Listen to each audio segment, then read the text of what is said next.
The critical point of his interpretation of a non-Euclidean geometry is this: it is embedded in Euclidean geometry.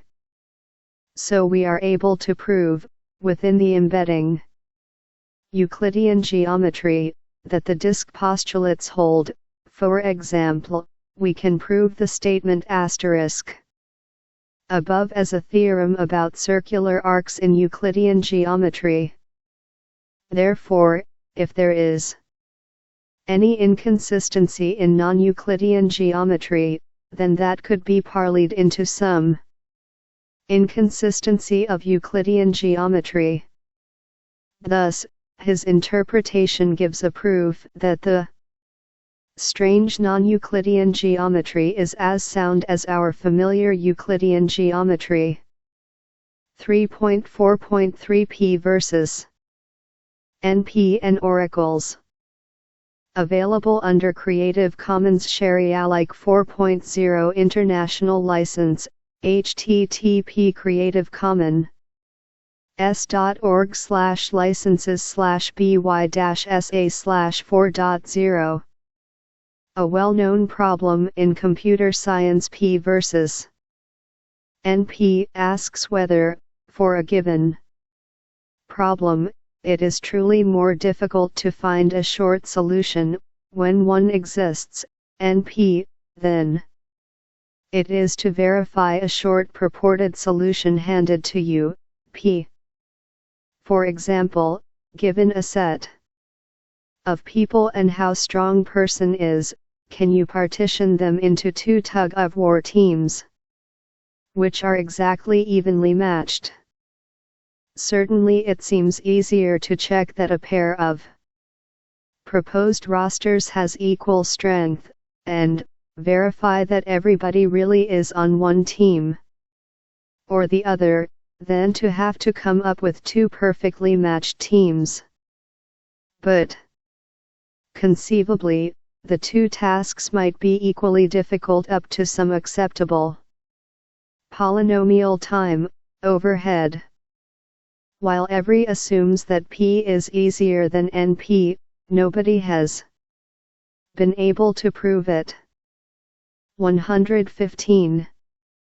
Download for free at https://383D4B872D7B454E99FE2EAA43A8FF at 2020.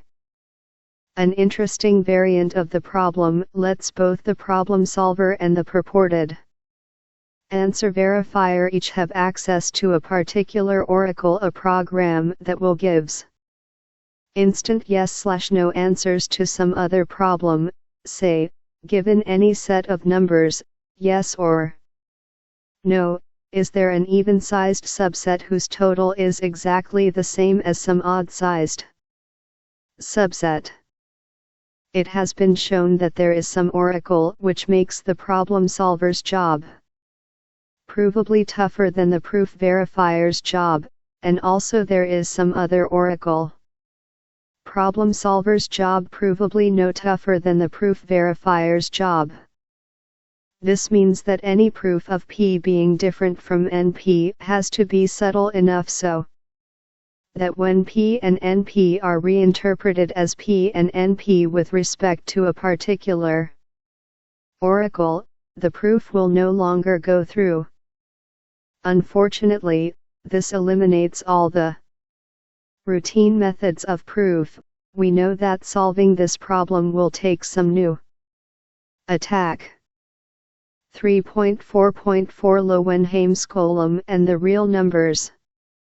Available under Creative Commons Share-alike 4.0 International License, http Creative Commons s.org/licenses/by-sa/4.0.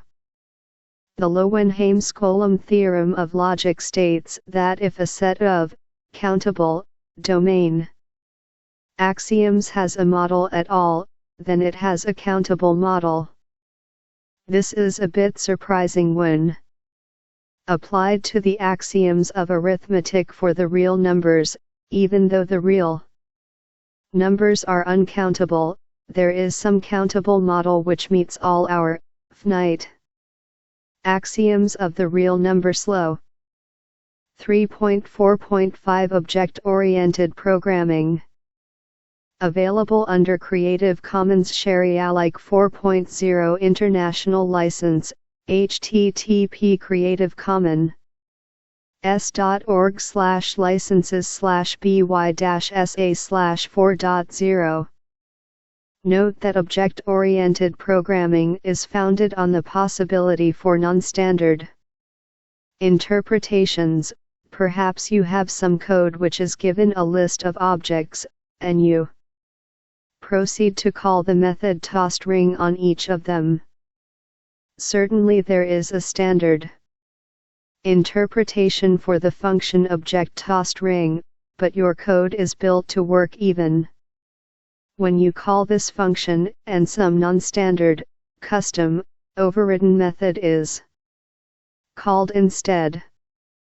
It can become very difficult to reason about programs when the runtime method invoked might be different from the one being called. We're used to specifying type constraints which any interpretation must satisfy. Wouldn't it be nice to specify more complicated constraints? For example, this function returns an int which is a valid index into some array.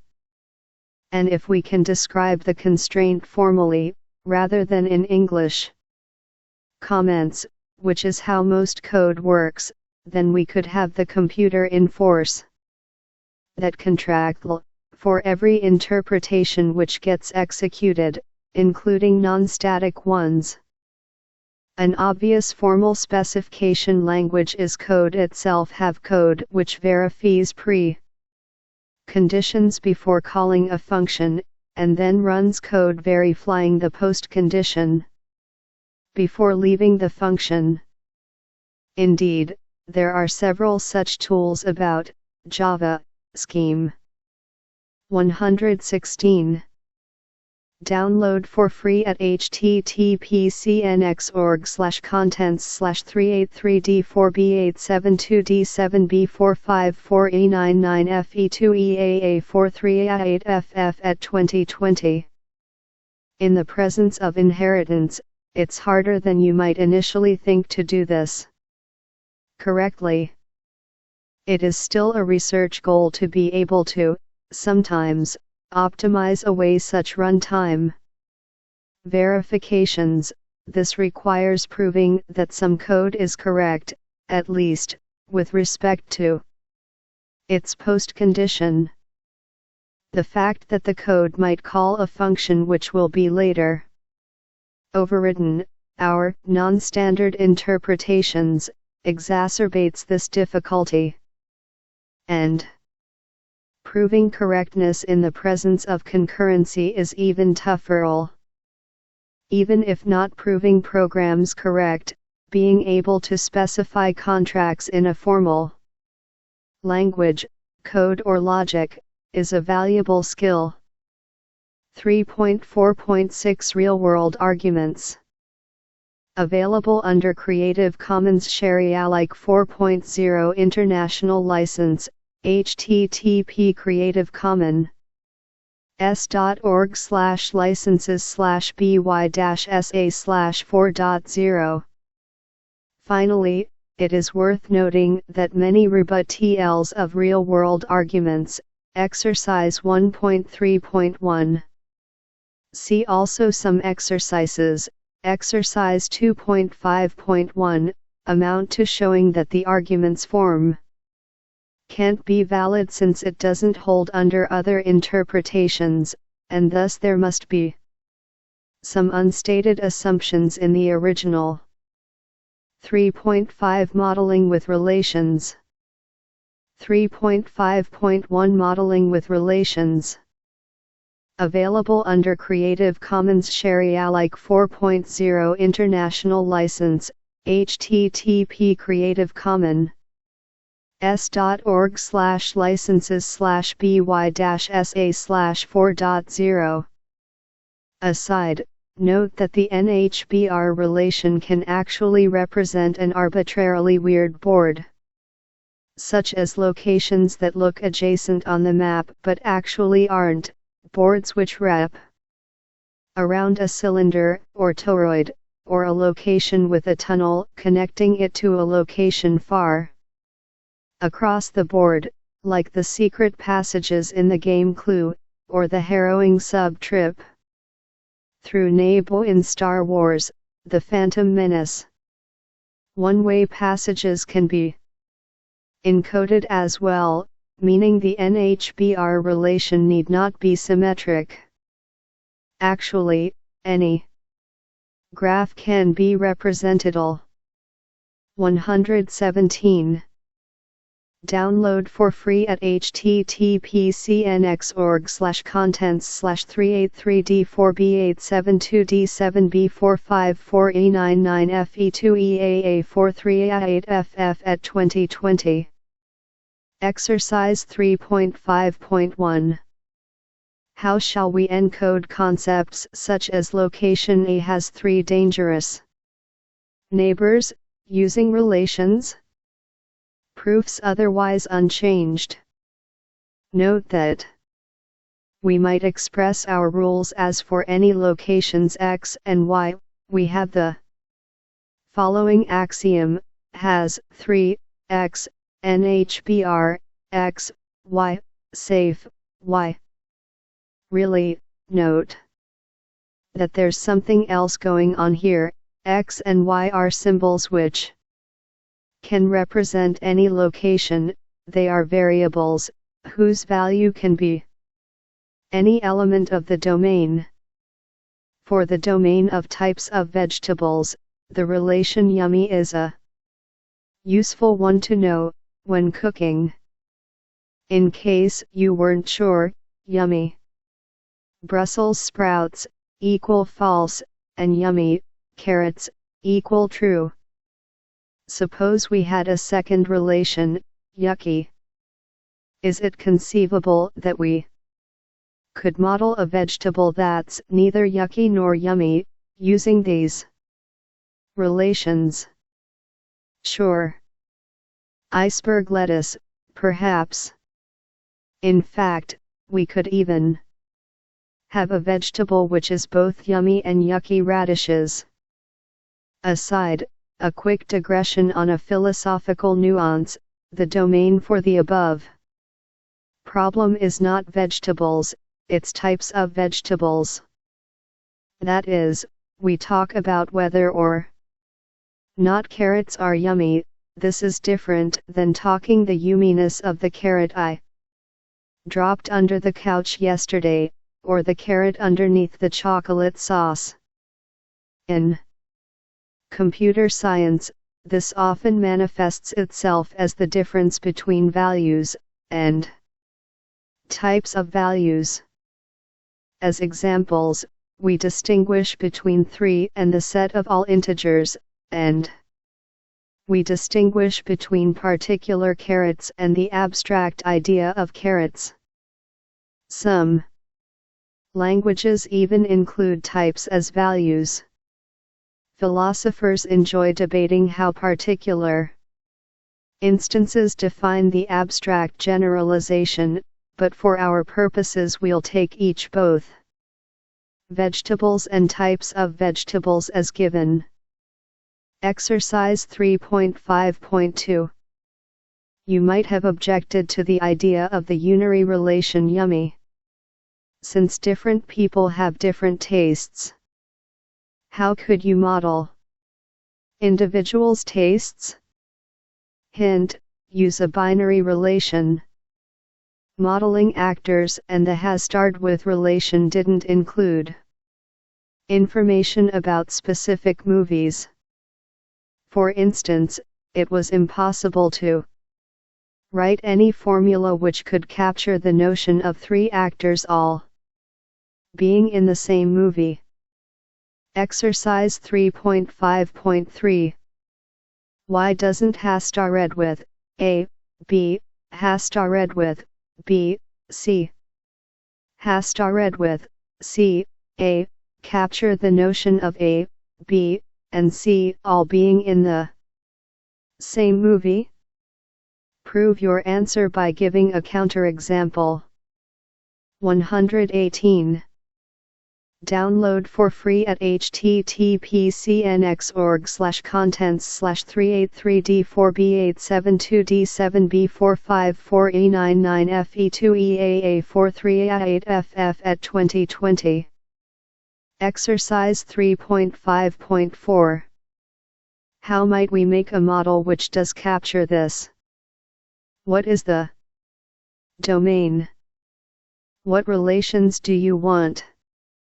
Of course, the notion of interpretations are still with us, though.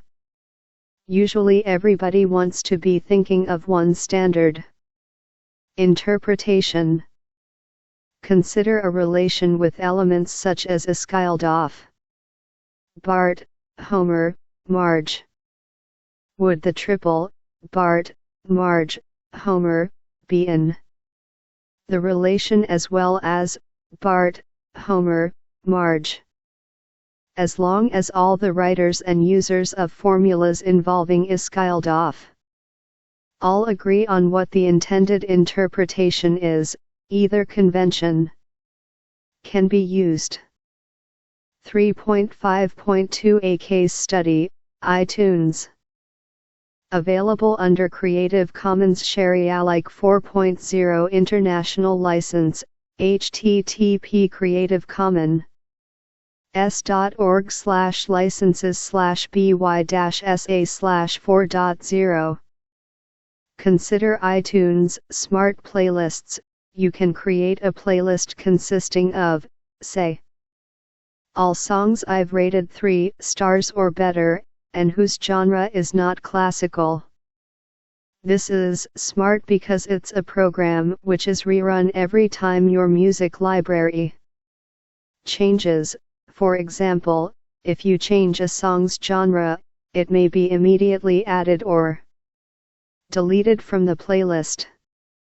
We realize actually have a simple formula, which we can express in propositional logic with relations. The structure, instance, for a single is the interpretation. This formula is true when interpreted on my library's representation of Brian Eno's Here Come the Warm Jets, but false for Bonnie Tyler's 80s epic Holding Out for a Hero, and for Bach's Little Fugue in GM. We now have one formula, and want to determine its truth value in many different particular interpretations. In fact, we want to return all interpretations which make the formula playlist true. Exercise 3.5.5. Look at the GUI box for defining these queries. Compared to propositional logic, what sort of formulas can you define? Exercise 3.5.6. Are there queries which can't be directly transliterated into the GUI box? L4. Exercise 3.5.7. Can you find formulas equivalent to each of the preceding two, which can be expressed? 119. Download for free at https://383d4b872d7b454e99fe2eaa43a8ff at 2020. The upshot is that iTunes came up with a query language which is as expressive as propositional 5 logic. For some queries, it can be awkward to use, but the GUI designers who came up with smart playlists might have figured that few users would want such queries. Note, how might you create a GUI widget which can specify any propositional formula, and yet still look nice and be intuitive enough for my mother to use? Is there a better usability/expressibility trade-off than what iTunes has done, or are they optimal? 3.5.3 Solutions to exercises in Chapter 3. Available under Creative Commons Sharealike 4.0 International License, http creativecommons.org/licenses/by-sa/4.0. Solution to exercise 3.1.1. We'll use a unary, one input, relation, safe, A, is true if and only if, location A is safe. Solution to exercise 3.2.1. 0, 0, 1, 1, 2, 4, 3, 9, I. 2. In set builder notation, this is x, y equal x. 2. In general, for an indicator function f, the corresponding set would be x, y, f, x, y. Note that we don't need to write f, x, y, equal true, as computer scientists. Comfortable with booleans as values, we see this is redundant. Solution to exercise 3.2.2. In general, for a unary relation R. Solution to exercise 3.3.1. For all w, x, y, and z of the domain. Solution to exercise 3.5.1. A good first guess might be to say we have a function which returns the number of pirates next to a given location. That is, pirates near A equal 3. However, pirates near doesn't qualify as a relation. Why not? 120. Download for free at https://383d4b872d7b454e99fe2eaa43a8ff at 2020. To work around this, we could propose a binary relation along the lines of pirates near A 3 equal true. This is better, but it requires our domain to be not only board locations, but also numbers. And to be able to talk about numbers, we'd need more axioms, as well as numeric relations such as aside, what is the arity of? While this approach is feasible, and ultimately might be what we want, for now, let's stick with relations involving only locations, not numbers. Okay, the third time's the charm, we'll implement the concept A neighbors 3.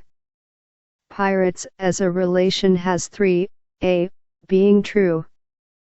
To cover the cases when there are exactly 2 neighboring pirates, we'll use a whole new separate relation, has 2, A. Would be false on any board where has 3, A, is true, at least, in our standard interpretation. Solution to exercise 3.5.2. We can use the binary relation thinksasiami, in particular, thinksasiami, Ian. Anchovies, equal false but thinksasiami, function, anchovies, equal true. What set are we using as the domain for this? Really, the domain is the union of people and pizza toppings. So thinksasiami, radishes, Brussels sprouts, is a valid thing to write down. It would be false. Note that if working with such a domain, having unary predicates is vegetable and is person would be useful. Solution to exercise 3.5.3. The proposed formula asserts that each pair has been in some movie together, but they each could have been different movies without being in the same one simultaneously. As a counterexample, it is true that has starred with Charlie Chaplin, Norman Lloyd, as witnessed by Limelight, 1952, has starred with Norman Lloyd, Janine Garofalo, as witnessed by The Adventures of Rocky and Bullwinkle, 2000. And if we generously include archive footage, has starred with Charlie Chaplin, Janine Garofalo, as witnessed by Outlaw Comic, The Censoring of Bill Hicks, 2003. However, they have not all been in a movie together. Might the counterexample you chose become nullified in the future? Solution to exercise 3.5.4. As always, there are several ways of modeling this problem. We'll outline 3. First, we could augment the has starred with to be a ternary, 3-input, relation to include the movie.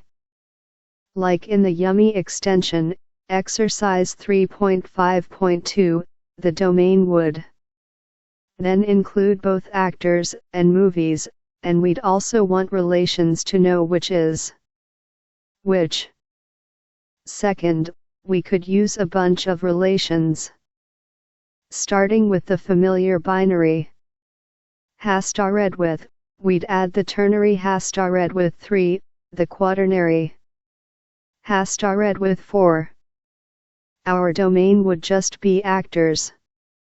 However, we'd either need an infinite number of such relations, which we normally don't allow, or we'd need an arbitrary cap on the number of people we're interested in at a time.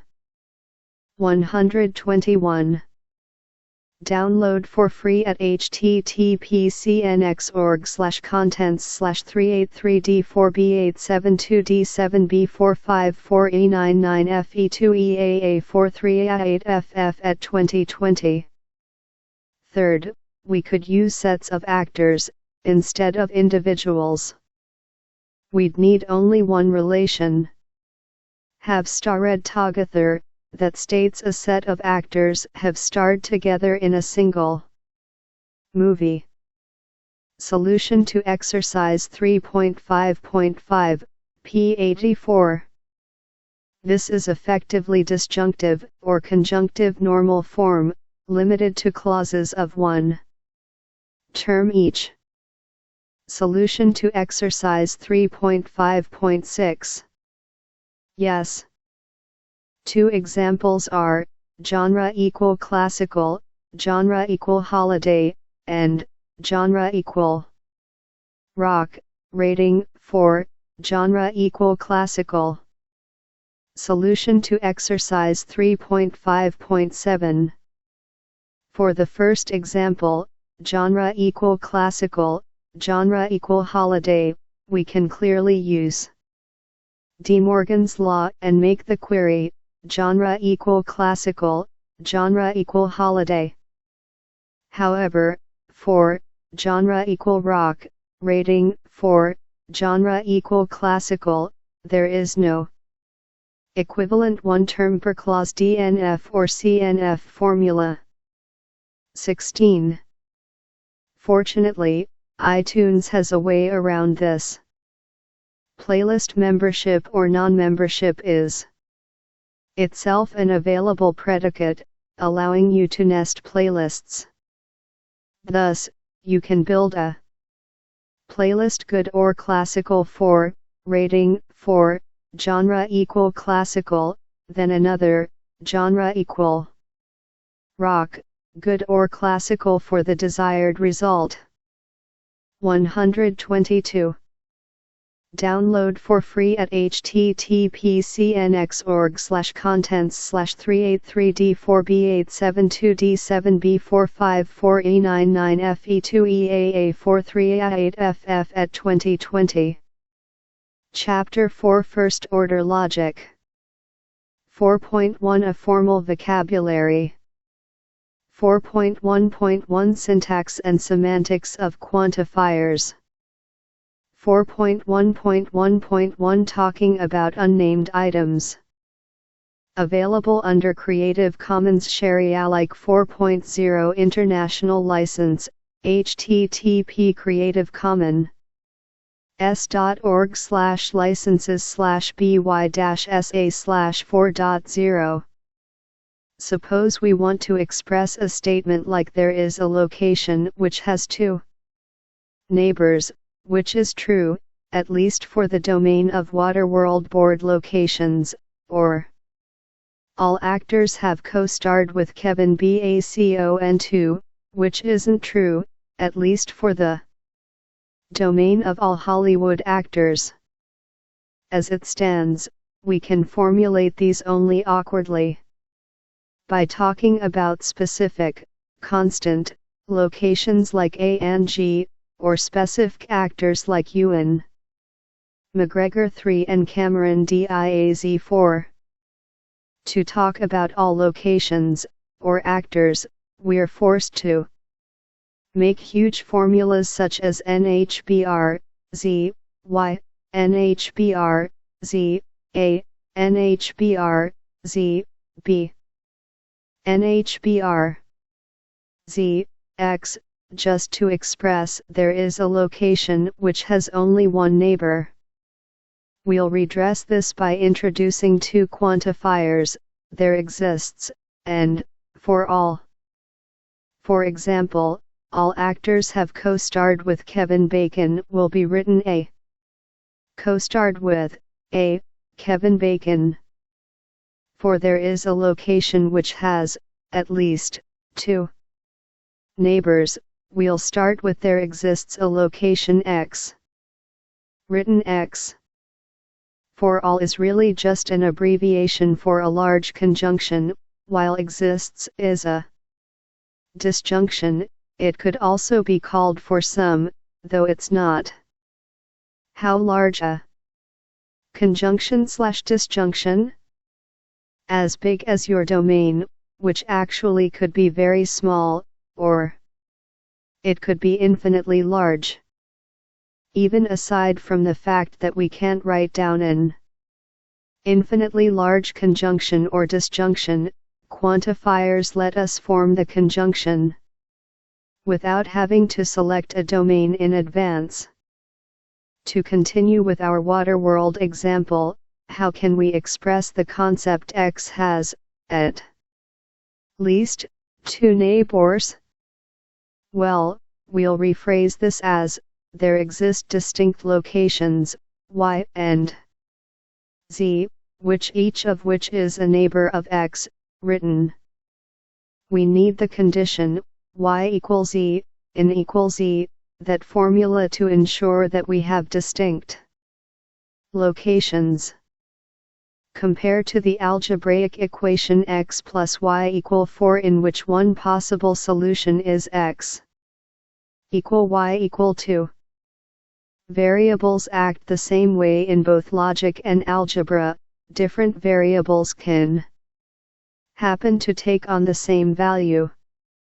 We use quantifiers all the time in natural language. Consider the following examples, where we provide a natural English wording together with an equivalent phrasing that makes the quantification more explicit. We'll take the translations with a grain of salt, since sometimes people can disagree on the exact details of the intended English meaning. Such ambiguity can sometimes be a rich source of creativity, but it's not tolerable when documenting safety properties of software. While some of these examples are a bit frivolous, in general quantifiers let us precisely capture more. 123.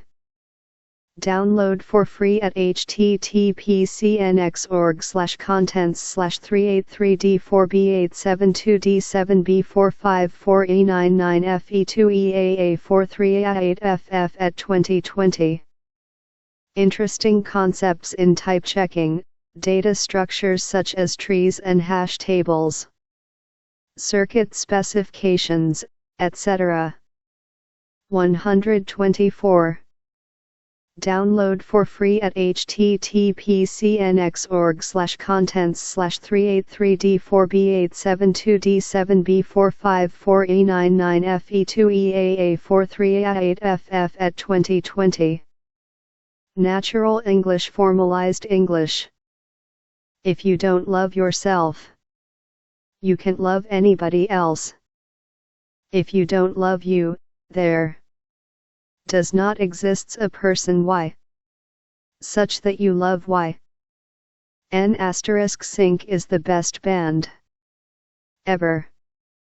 For all bands X, N*sync is better than band X, or X equal N sync. A quick listen can easily show this statement false. A casually subtle line from something about Mary. Every day is better than the next. For all days X, X is better than next, X. A buggy line from a song. Everybody loves my baby. Jack Palmer and Spencer Wilson, 1924. Everybody loves my baby don't love anybody but me. For all persons X, X loves my baby. For all persons Y, if my baby loves Y, then Y is me. If true, one can conclude the speaker is his own baby, and is narcissistic. Every neighbor of X is unsafe. For all locations Y, if Y is a neighbor of X, then Y is unsafe.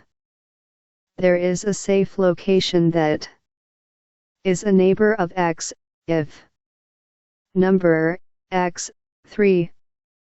If number X, 3, then there exists a location Y, such that Y is safe, and Y is a neighbor of X.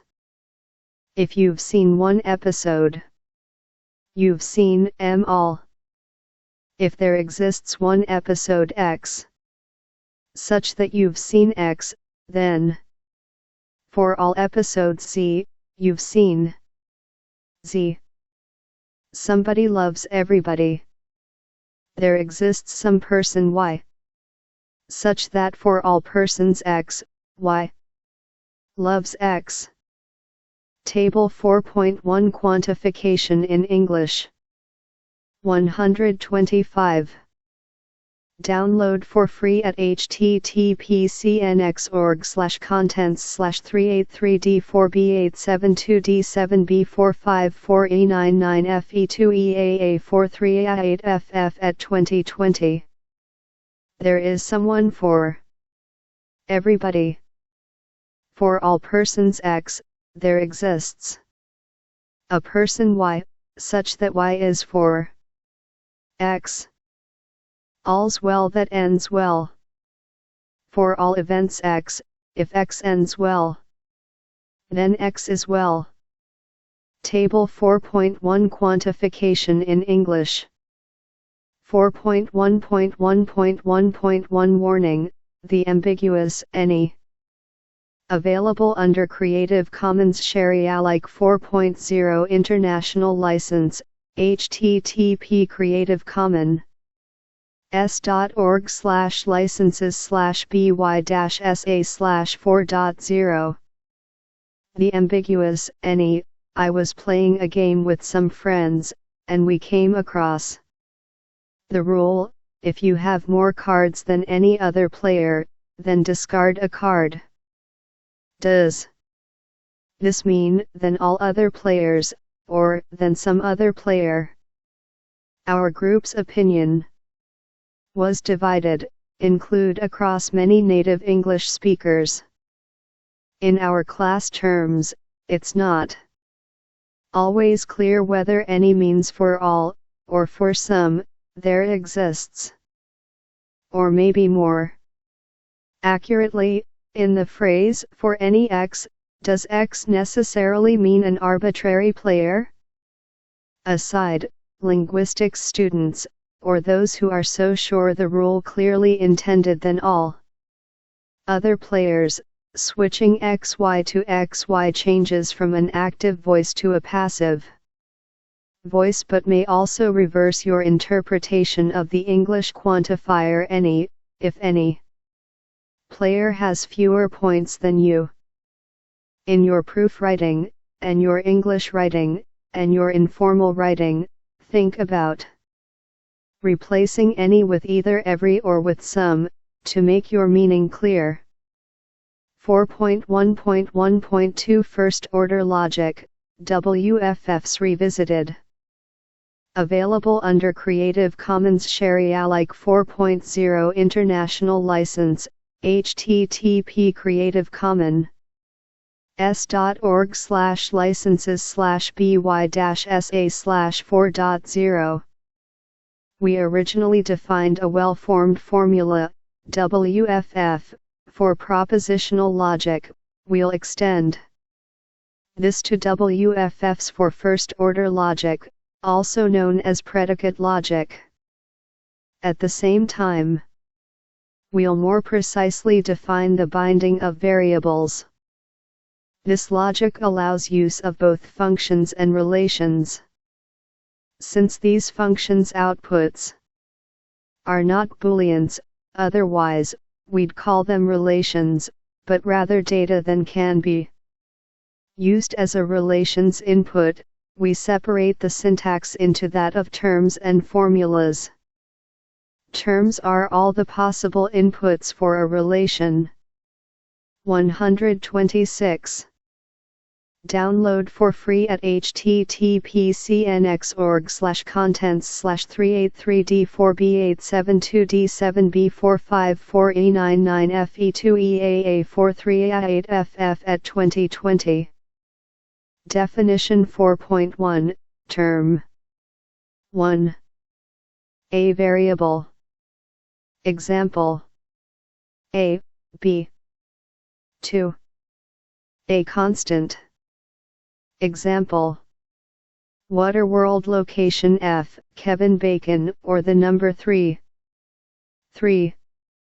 A function applied to one or more terms. Example: Successor, 3. 127. Download for free at https://383d4b872d7b454e99fe2eaa43a8ff at 2020. Definition 4.2, Well-formed formula. WFF, for first-order logic. 1. A constant, true or false. 2. An atomic formula, a relation symbol applied to one or more terms. Example: NHBR, X, F. 3. A negation of a WFF. 4. A conjunction of WFFs. 5. A disjunction of WFFs. 6. An implication of WFFs. 7. A universal quantification of a WFF, X. Example: X, NHBR, X, F. 8. An existential quantification of a WFF, x. Example: x, NHBR, x, f. While a formula is just a piece of syntax, the meaning of its connectives, including the quantifiers, is part of the definition of a WFF. However, as previously discussed, the meaning of a WFF also depends on the interpretation. Interpretations, page 111, we give to its relations. 128.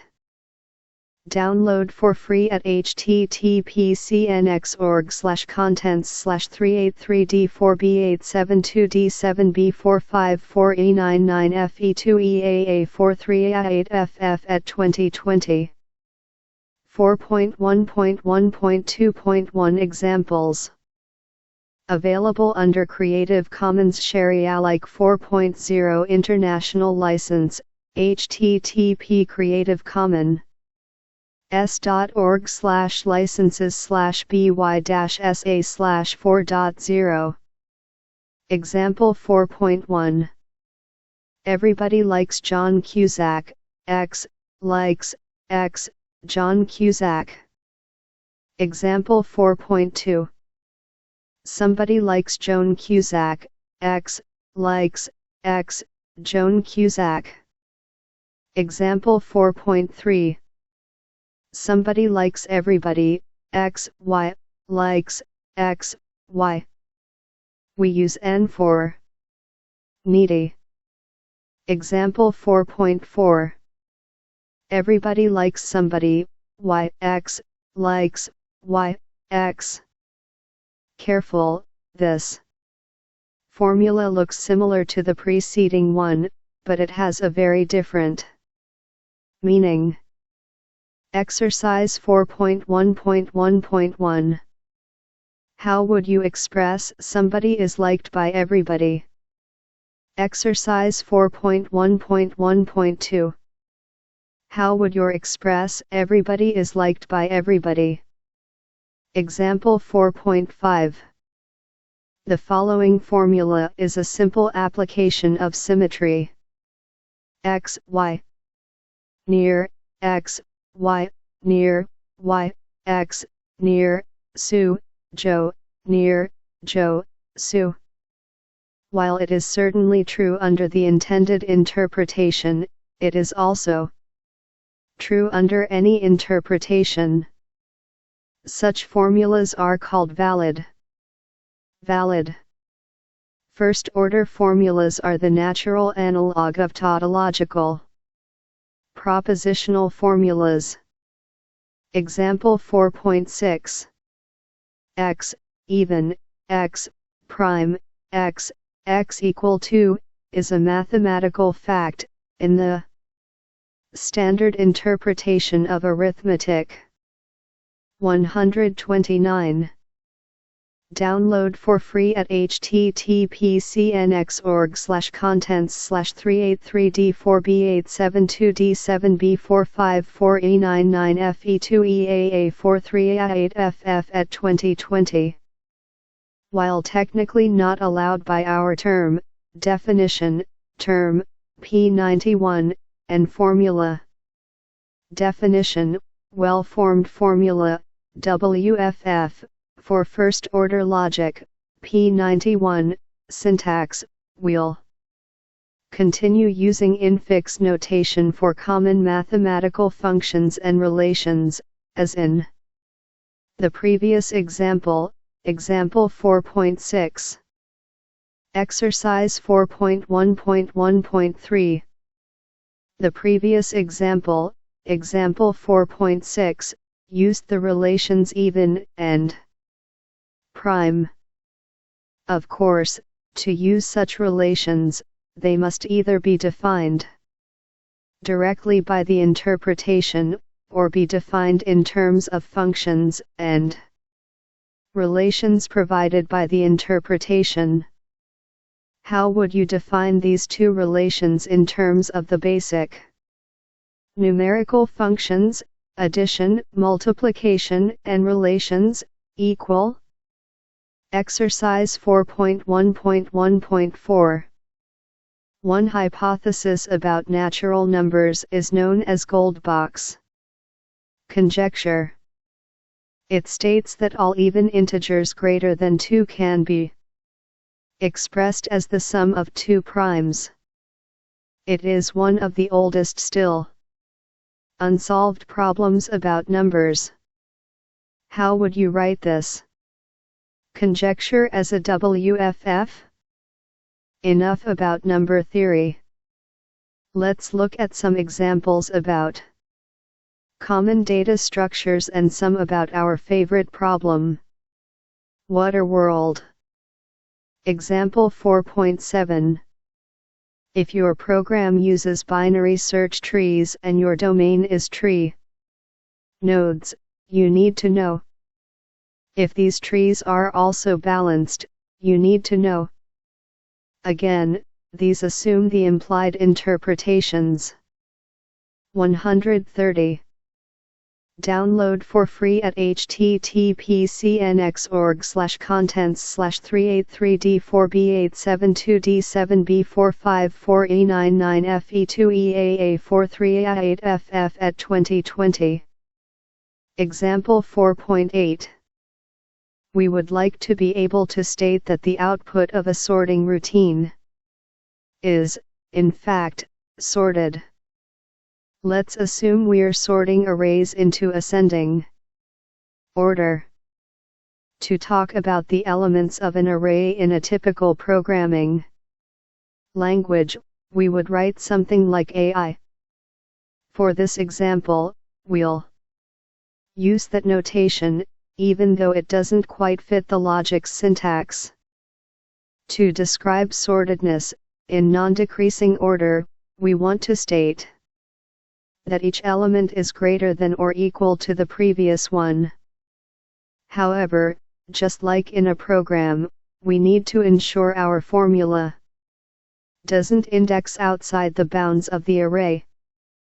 For this example, we'll assume that an array's indices are 0 to, but not including, size, a.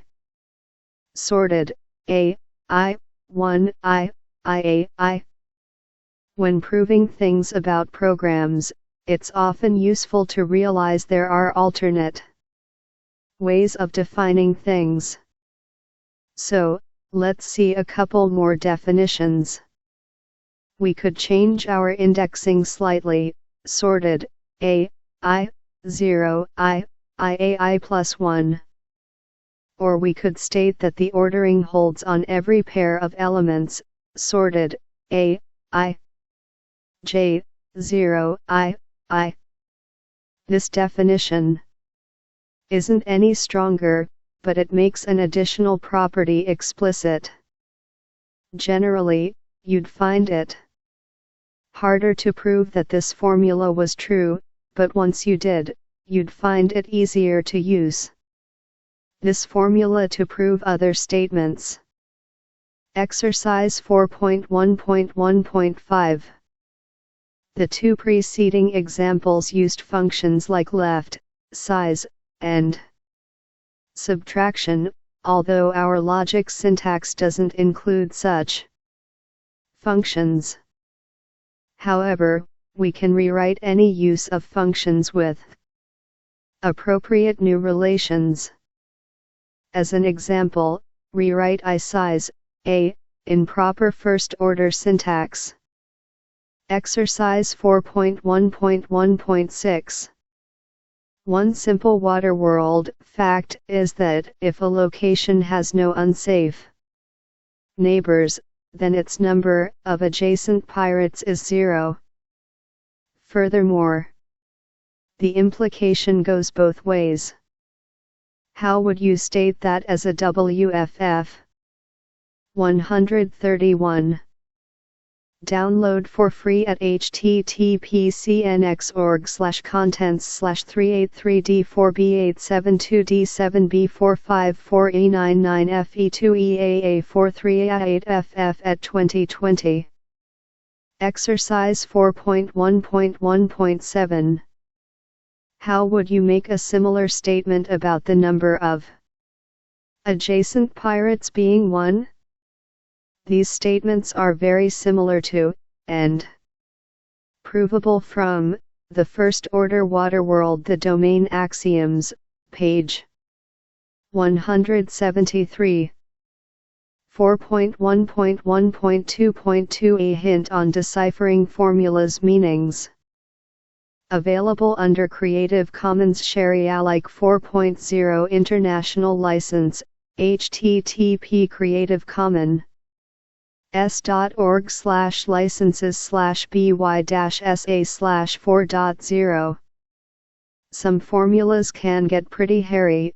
X, Y, Z, likes, X, Y, likes, Y, Z.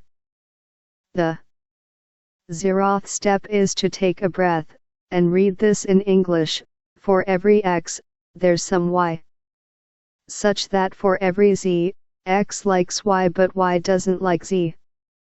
Even so, how do we approach getting a handle on what this means? Given an interpretation, how do we know it's true? The top-down way would be to read this formula left to right. Is the whole formula true? Well, it's only true if, for every possible value of X, some smaller formula is true. Namely, there exists a Y such that for all Z, likes, X, Y, N, likes, Y, Z. This is a formula with X free, that is, it's a statement about X.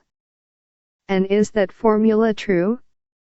Well, precisely when we can find some Y such that, and so on. This direct approach is hard to keep inside your head all at once.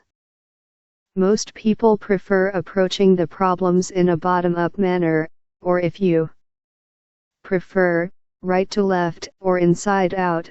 First consider at the small inner bits alone, figure out what they mean, and only then figure out how they relate. What does the innermost formula likes, X, Y, likes, Y, Z, mean, in English? That's not so bad. X likes Y, and Y dislikes Z. A statement about three people called X, Y, Z. Working outward, what does Z, likes, X, Y, likes, Y, Z, mean? Ah, not so bad. Either, X likes Y, and Y dislikes everybody. 6. Keep on going. Y, Z, likes, X, Y, likes, Y, Z, becomes X likes some misanthrope. Now it's clear, X, Y, Z, likes, X, Y, likes, Y, Z, is just everybody likes some misanthrope. Few. 4.1.1.2.3 For all, S friend if. Available under Creative Commons Share-alike 4.0 International License, http Creative Commons s.org/licenses/by-sa/4.0. We have already seen quite a few formulas of the general form XP, X. Indeed, this is a very useful idiom, if our domain is natural numbers but we want to say something about all primes, we simply write n, prime, n.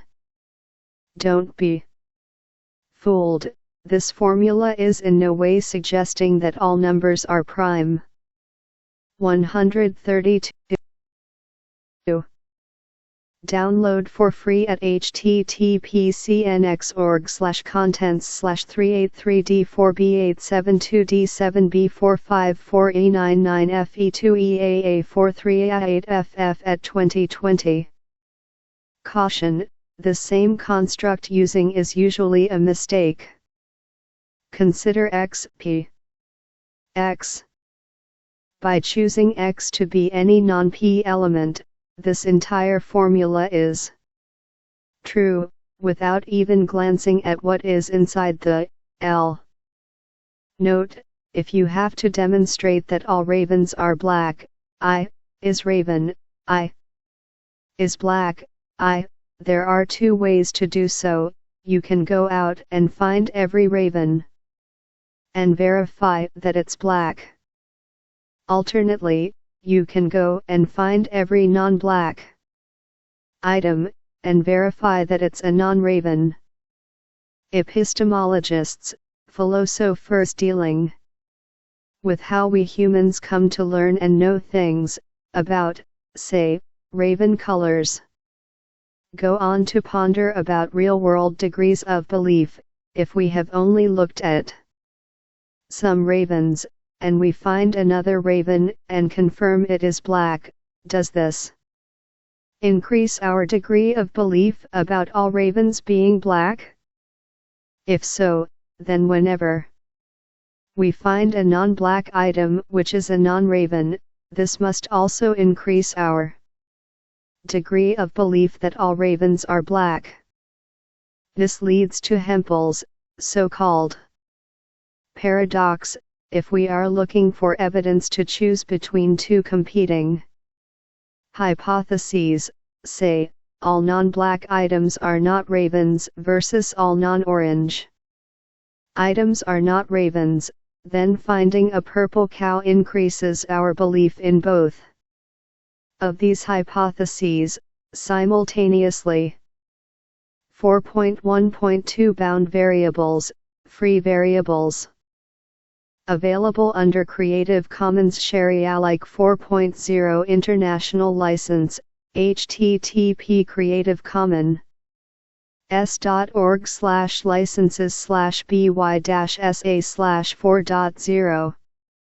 In the previous examples, we often reused variable names, even within the same formula. This shouldn't be surprising or confusing, since we do the same thing in programs, another formal language. In fact, the same notions of bound and free variables occur in both situations.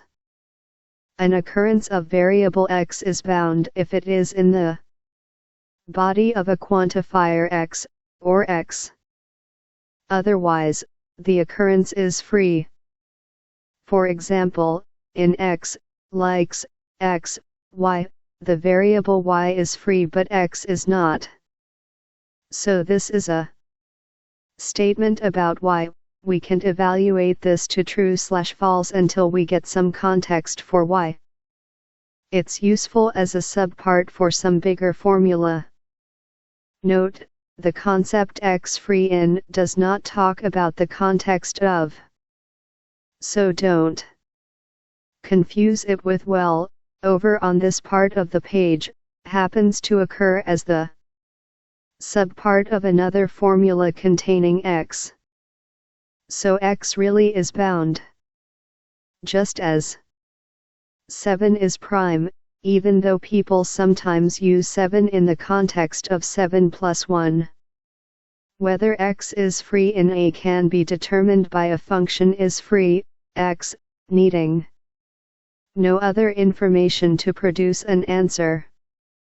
Looking back at our previous examples, we can see that many of the formulas we made had no free variables. All variables were bound by some quantifier in the formula. The truth of such formulas depends only on the interpretation and not on any additional knowledge about what any free variables refer to. Thus, these formulas are common and important enough that we give them a special name, sentences. A given variable name can actually have both bound and free occurrences within the same formula, as in R, X, X, R, X. This formula about X is satisfiable. It says that R is true about X, but isn't true about everything. In essence, there are two different. 133. Download for free at https://383d4b872d7b454e99fe2eaa43a8ff at 2020. Underlying variables going on, but they each happen to have the same name. From scope, it can be decided which one each occurrence refers to. In programming language terms, we'd say that the inner x, the local variable, shadows the outer x, the enclosing variable.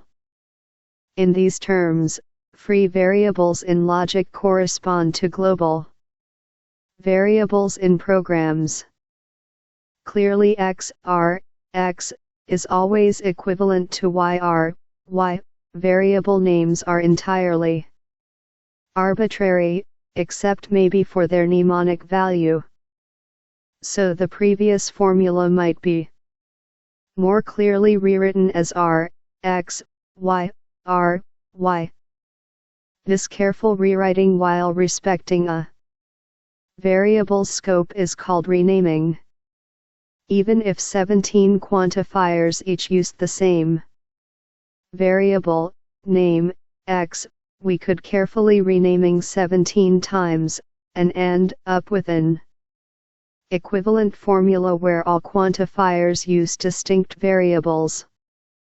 This will be useful to avoid potential confusion, especially in the upcoming inference rules, note P99, where we'll be introducing and eliminating quantifiers. Example 4.9. The formula xa, x, x, b, x, x, c, x, is equivalent to the more readable xa, x, y, b, y, z, c, z. 4.1.3 Normal Forms Revisited.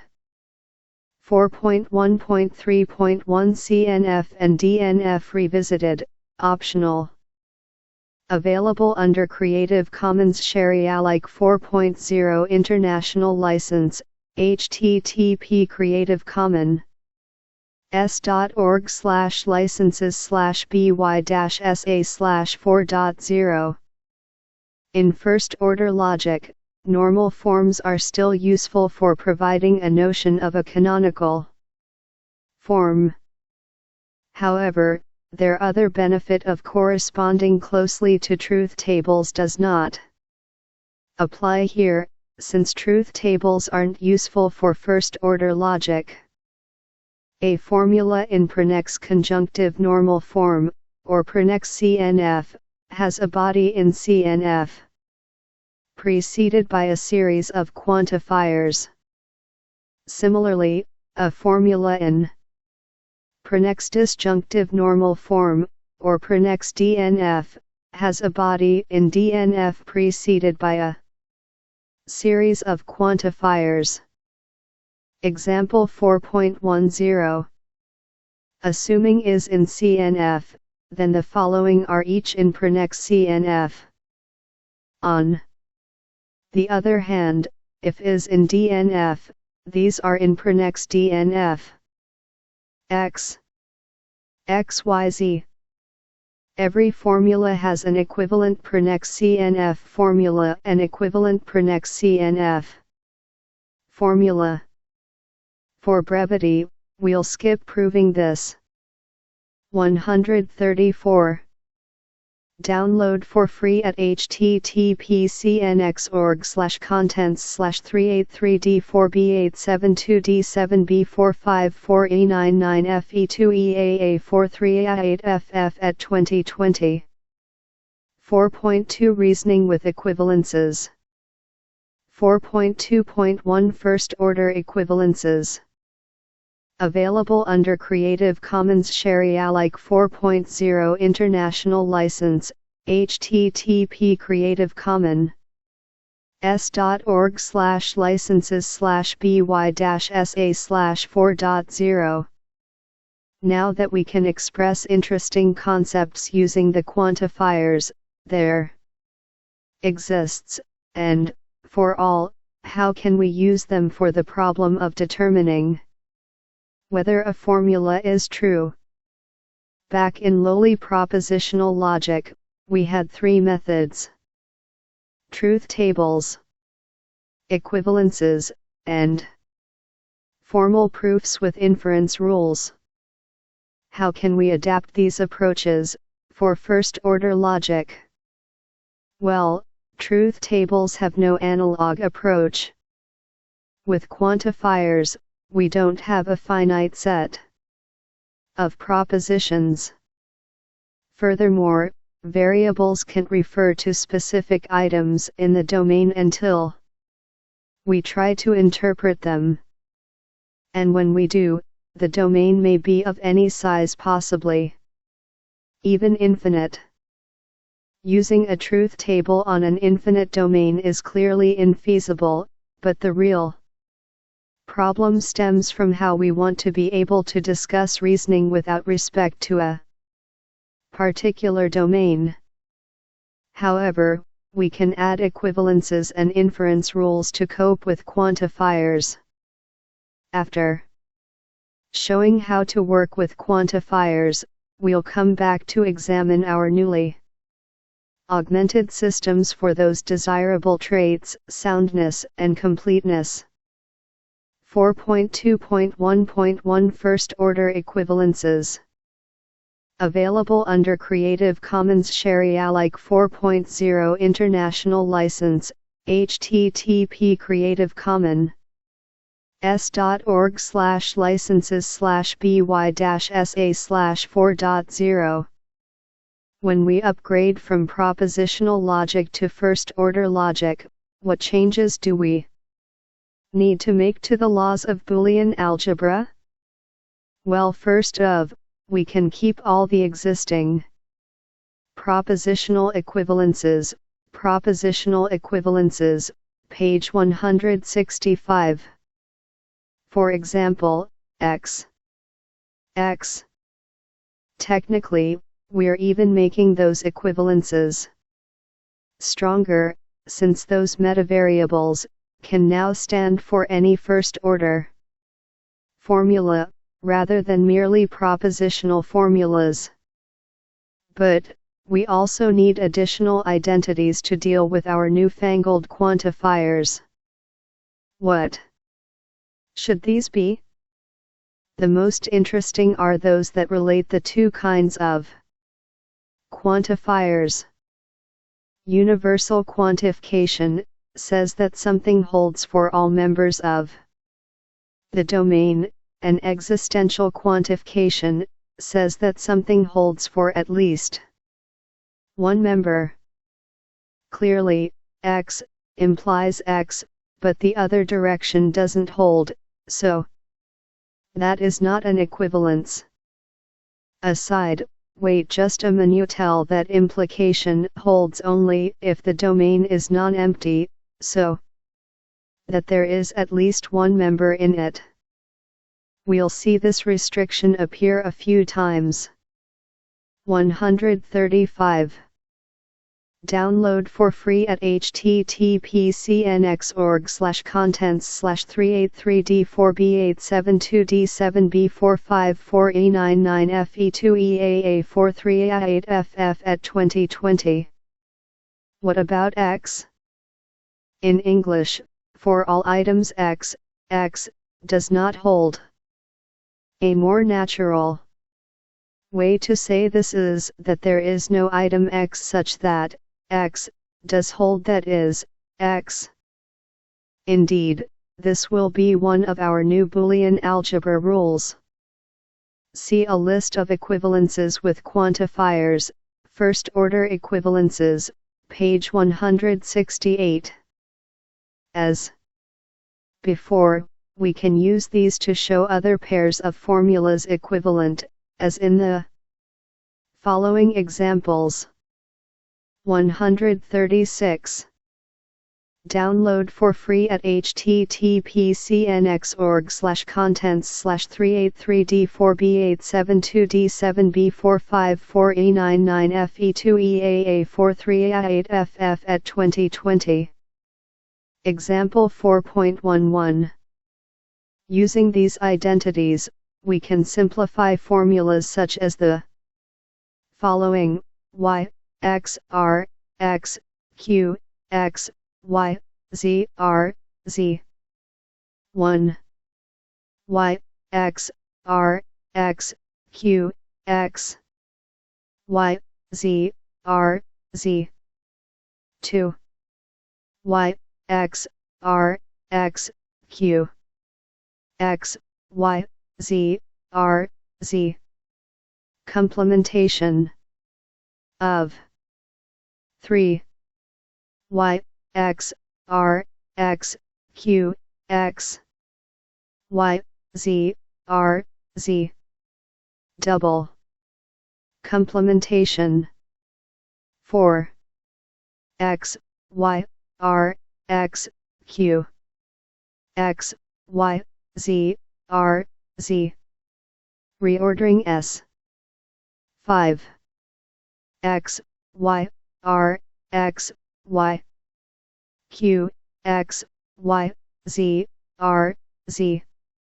Distribution of over 6. X, r, x, y, q, x, y, z, r, z.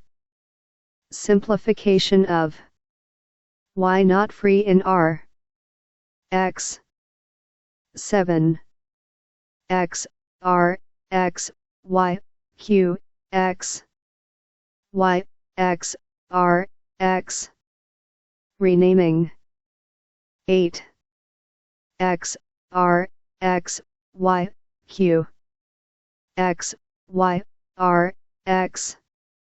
Distribution of over 9. X, y, q, x, y, r, x, r, x. Commutativity of 10. X, y, q, x, y, r, x, r, x. Associativity of 11. X, y, q, x, y, r, x. Idempotency of. Admittedly, some of these steps are rather small and obvious, for example, our use of commutativity and associativity. We include them to illustrate how the identities of propositional logic are also used in first-order logic. 137.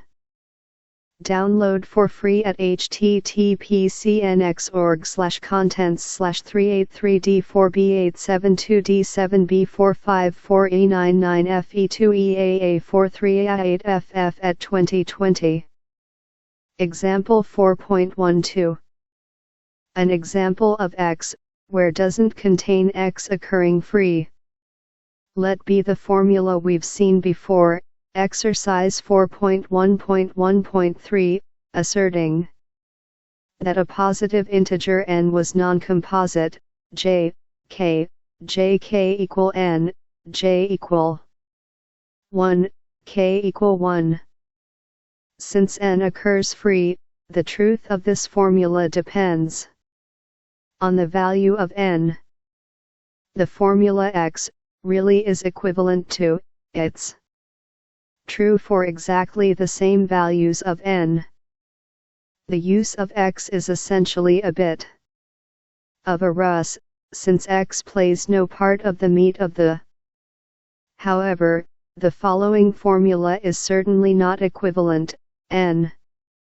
This formula asserts that all elements of the domain are non-composite, and it doesn't depend on choosing a particular interpretation for n. Because n occurred free, we can't use the simplification of quantifier's identity on it. Finally, one more variant, J. This is equivalent to the original. Just like X was Y. The J that occurs inside is a local variable, and is different from any enclosing bindings J. As we saw, local variables shadow less local ones, just as in most programming languages. Exercise 4.2.1.1. The equivalences for distributing implication over equivalences seem counterintuitive at first glance. Show that the following one holds. Given all the identities which don't involve both implication and quantifiers, assuming that does not have any free occurrences of variable x, x, x. Are the following two sentences true? All flying pigs wear top hats. P wears top hat, P, over the domain of flying pigs. All numbers in the empty set are even. X, even, X, over the empty domain. Every Pulitzer Prize winner I've met thinks I'm smart and cute. Tool, X, thinks I'm smart and cute, X, over the empty, since I haven't met any Pulitzer Prize winners. Each sentence states that some property holds for every member of some set, flying pigs or the empty set, but there are no such members. Such sentences are considered vacuously true. Okay, maybe you believe that the sentences aren't false, but you still want some reason to consider them true. Well, think of their negations. 138. Download for free at https://383d4b872d7b454e99fe2eaa43a8ff at 2020. There exists a flying pig not wearing a top hat. P wears top hat, over the empty domain of flying pigs.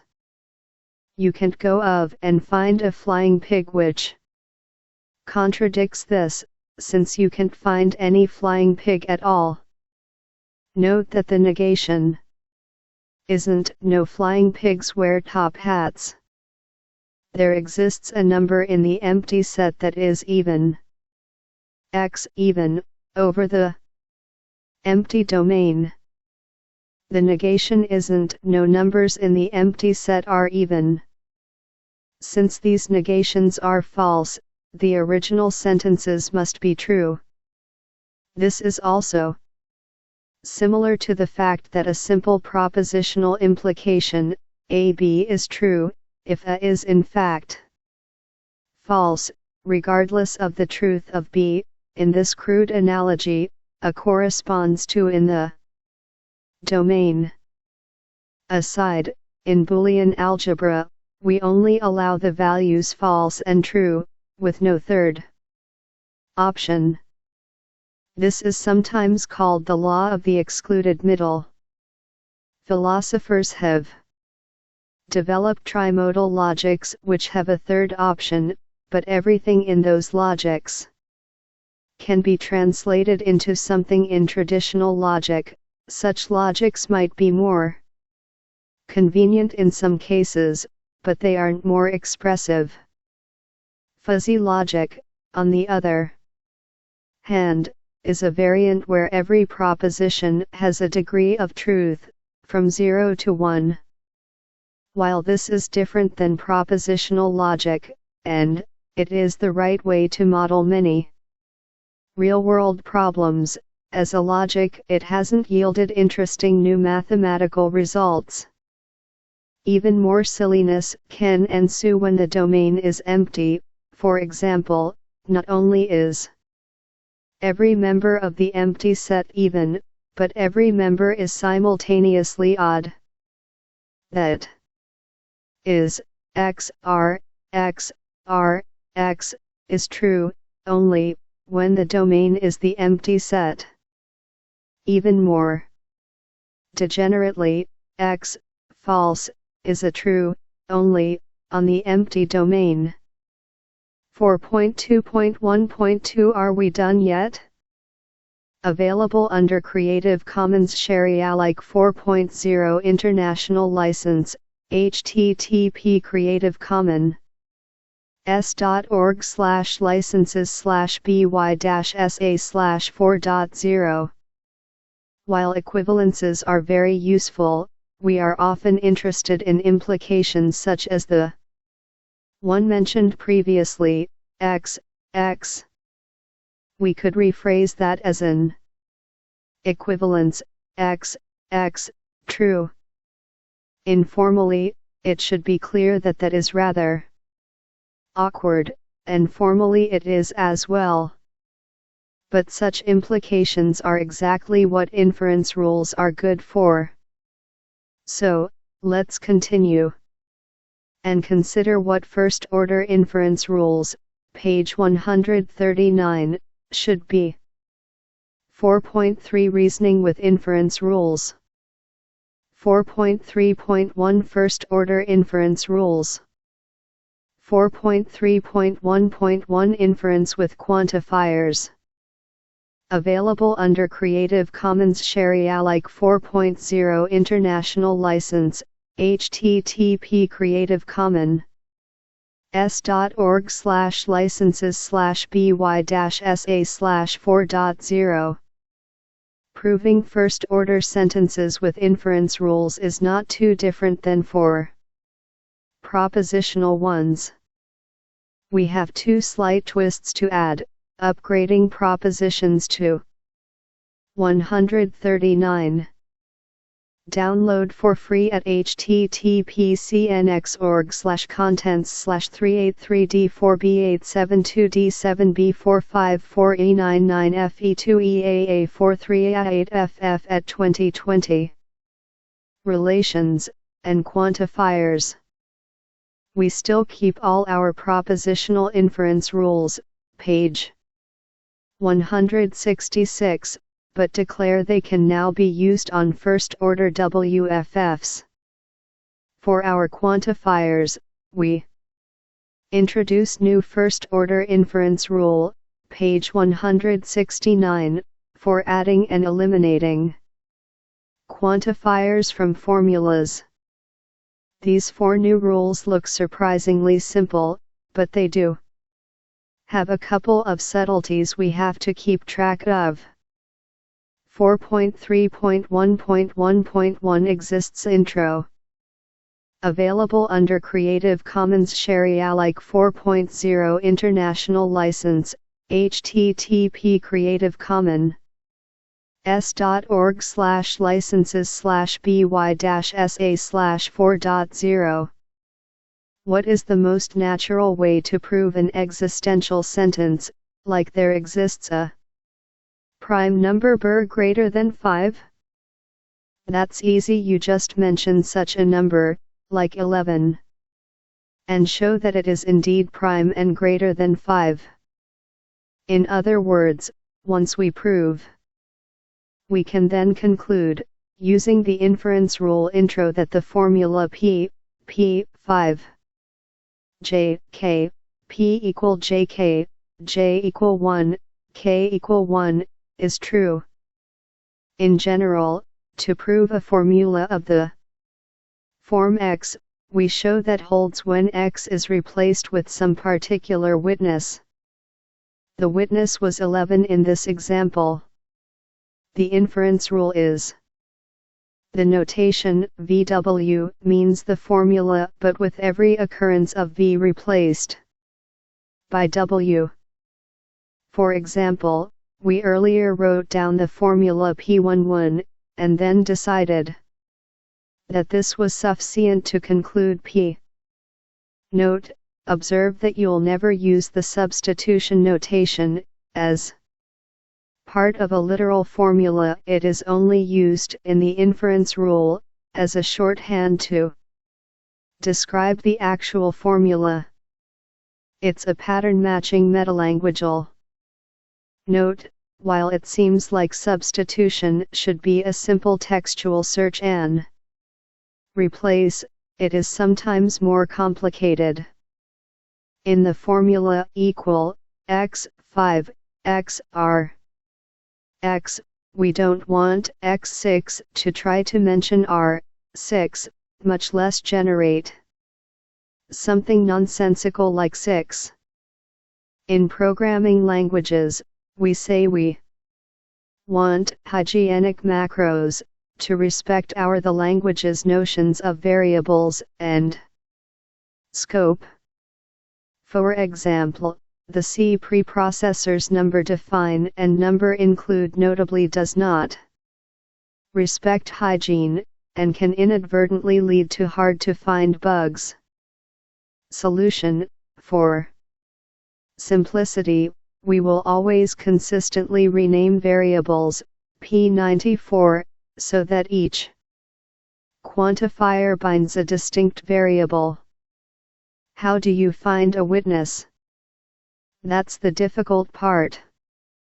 You, the person creating the proof, must grab a suitable example out of thin air, based on your knowledge of what you want to prove about it. In our previous example, we used our knowledge about prime numbers and about the greater than relation to pick a witness that would work. In essence, we figured out what facts needed to be true about the witness for the formula to hold, and used that to guide our choice of witness. Of course, this can easily be more difficult, as when proving that there exists a prime greater than 6971 of the form 4x1. It turns out that 796751 will suffice as a witness here. Another approach is trial and error. Pick some candidate value, and see if it does indeed. 140. Download for free at https://383d4b872d7b454e99fe2eaa43a8ff at 2020. Witness what you're trying to prove. If you succeed, you're done.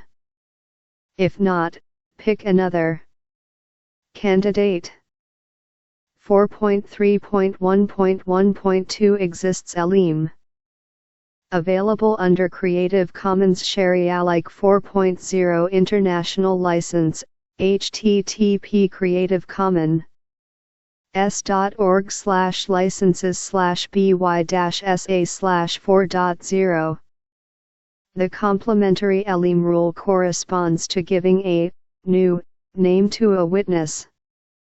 Thus, if you know there exists some prime bigger than 5, then by Elim we can think of giving some witness the name, say, C, and end up concluding C is a prime bigger than 5.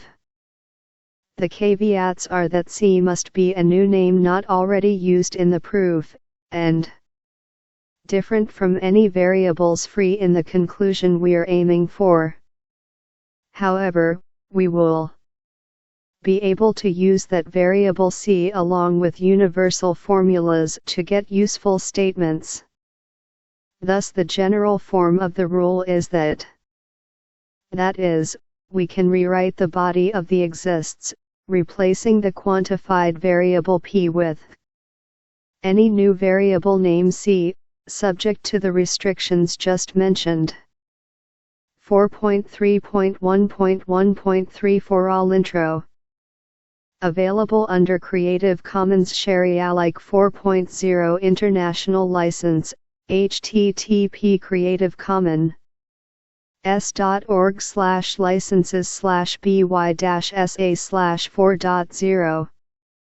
Can we extend that idea to proving a universal sentence? One witness is certainly not enough. we'd need to work with lots of witnesses, in fact, every single member of our domain. That's not very practical, especially with infinitely large domains. We need to show that no matter what domain element you choose, the formula holds. Consider the statements: if n is prime, then we know that, and a person X who runs a business should always. Which n is being talked about, and which person? Well, any number or person, respectively.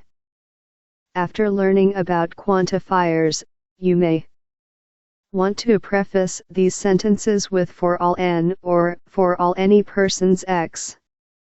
But a linguist might point out that while yes, for all is related to the speaker's thought, they are actually using a subtly different mode, that of referring to a single person or number, albeit an anonymous, arbitrary one. If an arbitrary element really is a natural mode of thought, should our proof system reflect that? If we choose an arbitrary member of the domain, and show that the sentence holds for it, that is sufficient. But, what do we mean by arbitrary? In short, it means that we have no control over what element is picked, or equivalently, that the proof must hold regardless of what element is picked. More precisely, a variable is arbitrary unless a variable is not arbitrary if it is free in an enclosing premise. A variable is not arbitrary if it is free after applying elim either as the introduced witness C, or free anywhere else in the formula. The usual way to introduce arbitrary variables is during elim, wjo later using it in elim. The formal inference rule for introduction of universal quantification will use these cases as restrictions. 141.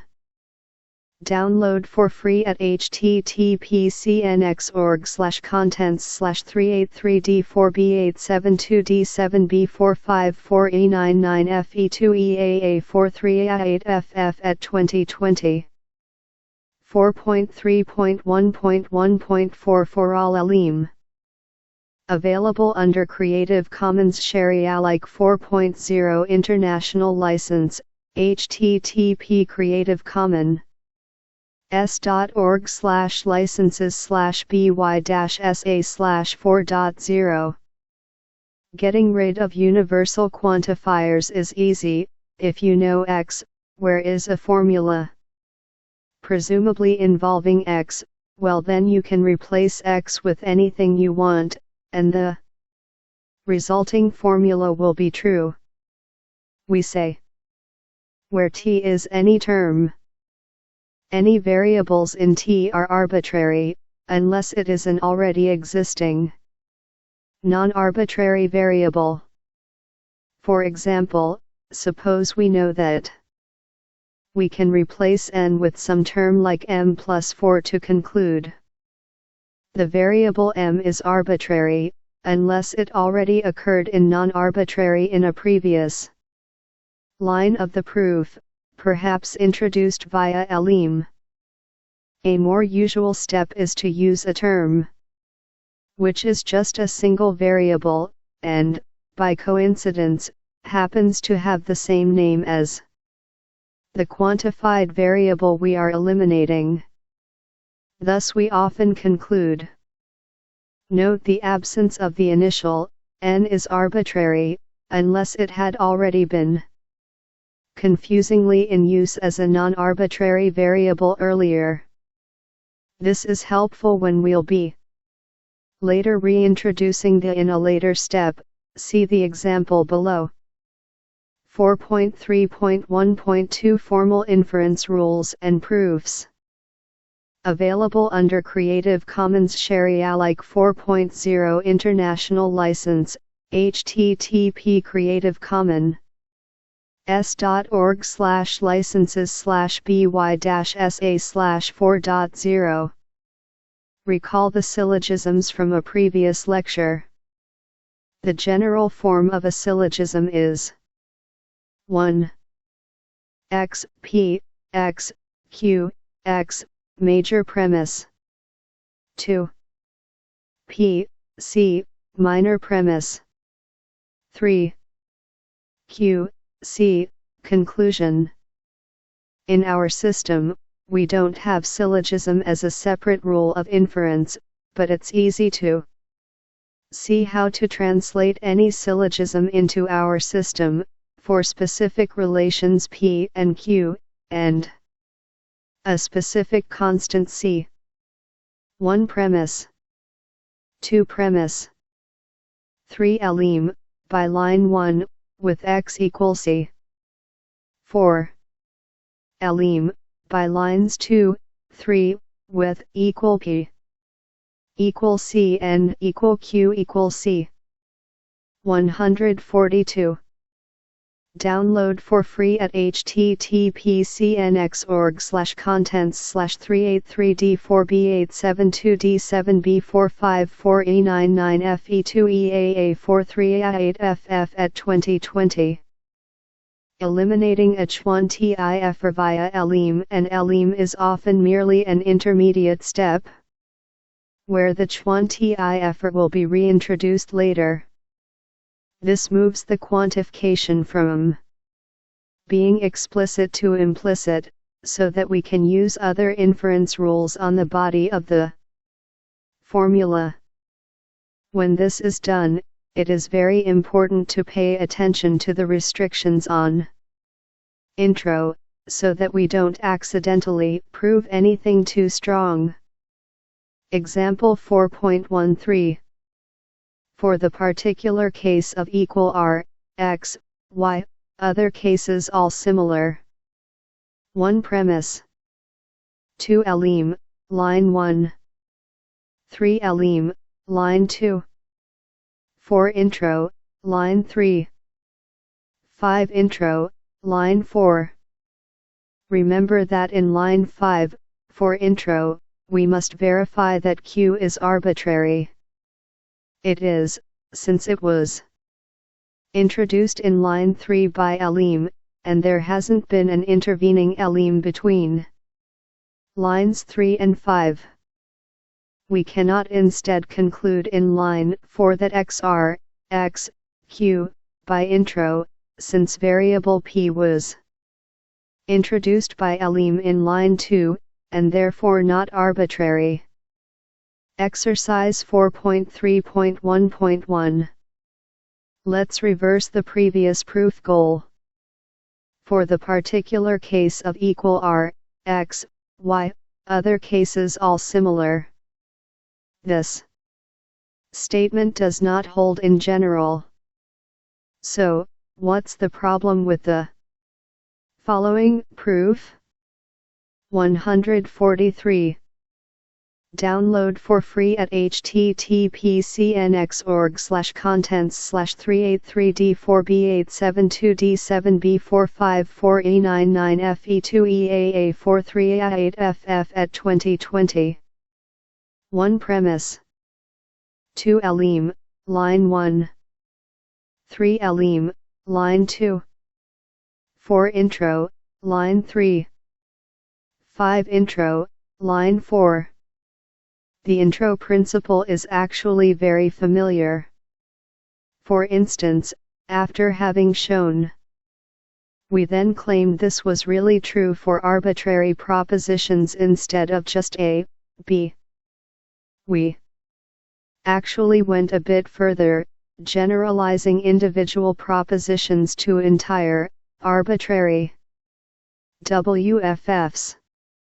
This could only be done because in any particular interpretation, a formula will either be true or false, so replacing it by a proposition still preserves the important part of the proof of equivalence. The intro is also used in many informal proofs. Consider, if a number n is prime, then this translates to prime n, where n is arbitrary. We are entirely used to thinking of this as n, prime, n, even though n was introduced as if it were a particular number. 4.3.1.3 Proofs and Programming. Available under Creative Commons Share-alike 4.0 International License, http Creative Commons s.org/licenses/by-sa/4.0. We previously saw, Proofs and Programming, page 66, that the inference rules of propositional logic are closely related to the process of type checking. The same holds here. For example, in many programming languages, we can write a sorting function that works on any type of data. It takes two arguments, a comparison function for the type and a collection, array, list, of data of that type. The type of the sorting function can then be described as for all types T, given a function of type, T and T, and data of type, collection T, it returns data of type, collection T. This polymorphic type rule uses universal quantification. Note that the details about substitutions and capture noted here arise in any kind of program that manipulates expressions with bound variables. That includes not only automated theorem provers, but compilers. To avoid such issues, many systems essentially rename all variables by using pointers or some similar system of each variable referring to its binding site. When people speak of proofs written by computer, they're talking about this style of inference rule proofs. 144. Download for free at https://383D4B8722D7B454E99FE2EAA43A8FF at 2020. 4.4 Exercises for First-Order Logic. Available under Creative Commons Share-alike 4.0 International License, http Creative Commons s.org/licenses/by-sa/4.0. Throughout these exercises is simply a shorthand for A equal B. 4.4.1 Relations and Interpretations. Available under Creative Commons Share-alike 4.0 International License, http Creative Commons s.org/licenses/by-sa/4.0. Exercise 4.4.1. Consider the binary relation is a factor of on the domain 1, 2, 3, 4, 5, 6. 1. List all the ordered pairs in the relation. 2. Display the relation as a directed graph. 3. Display the relation in tabular form. 4. Is the relation reflexive, symmetric, transitive? Exercise 4.4.2. How would you define adds to as a ternary relation? 1. Give a prose definition of adds to, x, y, z, in terms of the addition function. 2. List the set of triples in the relation on the domain 1, 2, 3, 4. Exercise 4.4.3. Generalize the previous problem, Exercise 4.4.2, to describe how you can represent any k-ary function as a k plus 1 ary relation. 145. Download for free at https://383d4b872d7b454e99fe2eaa43a8ff at 2020. Exercise 4.4.4. Are each of the following formulas valid, i.e., true for all interpretations? Remember that the relation names are just names. In the formula, don't assume the name has to have any bearing on their interpretation. For arbitrary a and b in the domain, 8 leastaswisias, a, b. 8 leastaswisias, b, a. For arbitrary a in the domain, prime, a, odd, a, prime, a. For arbitrary a and b in the domain, better than, a, b. Better than, b, a. For each, if it is true or false under all interpretations, prove that. For these small examples, a truth table will probably be easier than using Boolean algebra or inference rules. Otherwise, give an interpretation in which it is true, and one in which it is false. Note, as always, look at trivial and small test cases first. Here, try domains with 0, 1, or 2 elements, and small relations. Exercise 4.4.5. Suppose we wanted to represent the count of neighboring pirates with a binary relation, such that when location A has 2 neighboring pirates, pirates next to A, 2, will be true. Of course, pirates next to A, 1, would not be true in this situation. These would be analogous with the propositional Waterworld propositions A has 2 and A has 1, respectively. 1. If we only allow binary relations to be subsets of a domain crossed with itself, then what must the domain be for this new relation? Pirates next to 2. If we further introduced another relation, is number, what is a formula that would help distinguish intended interpretations from unintended interpretations? That is, give a formula that is true under all our intended interpretations of pirates next to but is not true for some nonsense interpretations we want to exclude. This will be a formula without an analog in the Waterworld. Domain axioms, propositional axioms for Waterworld, page 171. 146. Download for free at https://383d4b872d7b454e99fe2eaa43a8ff at 2020. Exercise 4.4.6.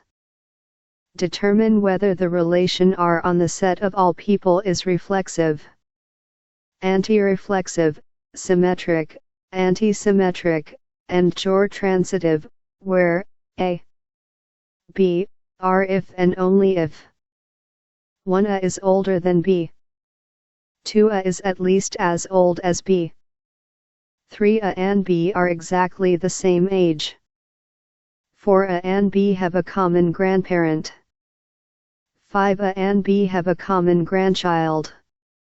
Exercise 4.4.7. For each of the following, if the statement is true, explain why, and if the statement is false, give a counterexample relation. 1. If R is reflexive, then R is symmetric. 2. If R is reflexive, then R is anti-symmetric. 3. If R is reflexive, then R is not symmetric. 4. If R is reflexive, then R is not anti-symmetric. 5. If R is symmetric, then R is reflexive. 6. If R is symmetric, then R is anti-reflexive. 7. If R is symmetric, then R is not anti-reflexive. 4.4.2 Quantifiers. Available under Creative Commons Share-alike 4.0 International License, http Creative Commons s.org/licenses/by-sa/4.0. Exercise 4.4.8. Let P, X, be the statement has been to Prague, where the domain consists of your classmates. 1. Express each of these quantifications in English. X, P, X. X, P, X. X, P, X. X, P, X. X, P, X. X, P, X. X, P, X. X, P, X. 2. Which of these mean the same thing? 147. Download for free at https://383D4B872D7B454E99FE2EAA43A8FF at 2020. Exercise 4.4.9. Let C, X, be the statement X has a cat. Let D, X, be the statement X has a dog, and let F, X, be the statement X has a ferret. Express each of these statements in first-order logic using these relations. Let the domain be your classmates. 1. A classmate has a cat, a dog, and a ferret. 2. All your classmates have a cat, a dog, or a ferret. 3. At least one of your classmates has a cat and a ferret, but not a dog. 4. None of your classmates has a cat, a dog, and a ferret. 5. For each of the three animals, there is a classmate of yours that has one. Exercise April 4, 10. Determine the truth value of each of these statements if the domain is all real numbers. Where appropriate, give a witness. 1, 2, 3, 4. 4.4.3 Interpreting first-order formulas. Available under Creative Commons Share-alike 4.0 International License, http Creative Commons s.org/licenses/by-sa/4.0. Exercise April 4, 11. Let P, X, Q, X, R, X, and S, X, be the statements X is a duck, X is one of my poultry, X is an officer, and X is willing to waltz, respectively. Express each of these statements using quantifiers, logical connectives, and the relations P, X, Q, X, R, X, and S, X. 1. No ducks are willing to waltz. 2. No officers ever decline to waltz. 3. All my poultry are ducks. 4. My poultry are not officers. 5. Does the fourth item follow from the first three taken together? Argue informally, you don't need to use the algebra or inference. Rules for first-order logic here. 148. Download for free at https://383D4B872D7B454899FE2EAA43A8FF at 2020. Exercise April 4, 12. You come home one evening to find your roommate exuberant, because they have managed to prove that there is an even prime number bigger than 2. More precisely, they have a correct proof of y, p, y, y, 2, e, y, for the domain of natural numbers, with p interpreted as is prime, and e interpreted as is even. While they are celebrating their imminent fame at this amazing mathematical discovery, you ponder 1. And realize the formula is indeed true for that interpretation. Briefly explain why. You don't need to give a formal proof using Boolean algebra or inference rules, just give a particular value for y, and explain why it satisfies the body of y. 2. Is the formula still true when restricted to the domain of natural numbers 2 or less? Briefly explain why or why not. 3. Is the formula still true when restricted to the empty domain? Briefly explain why or why not.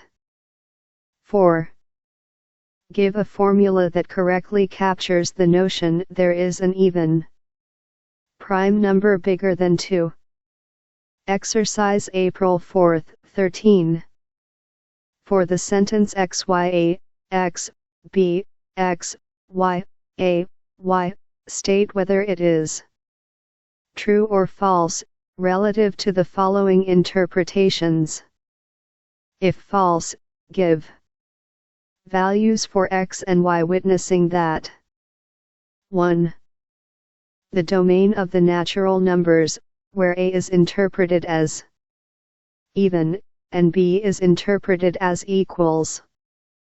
2.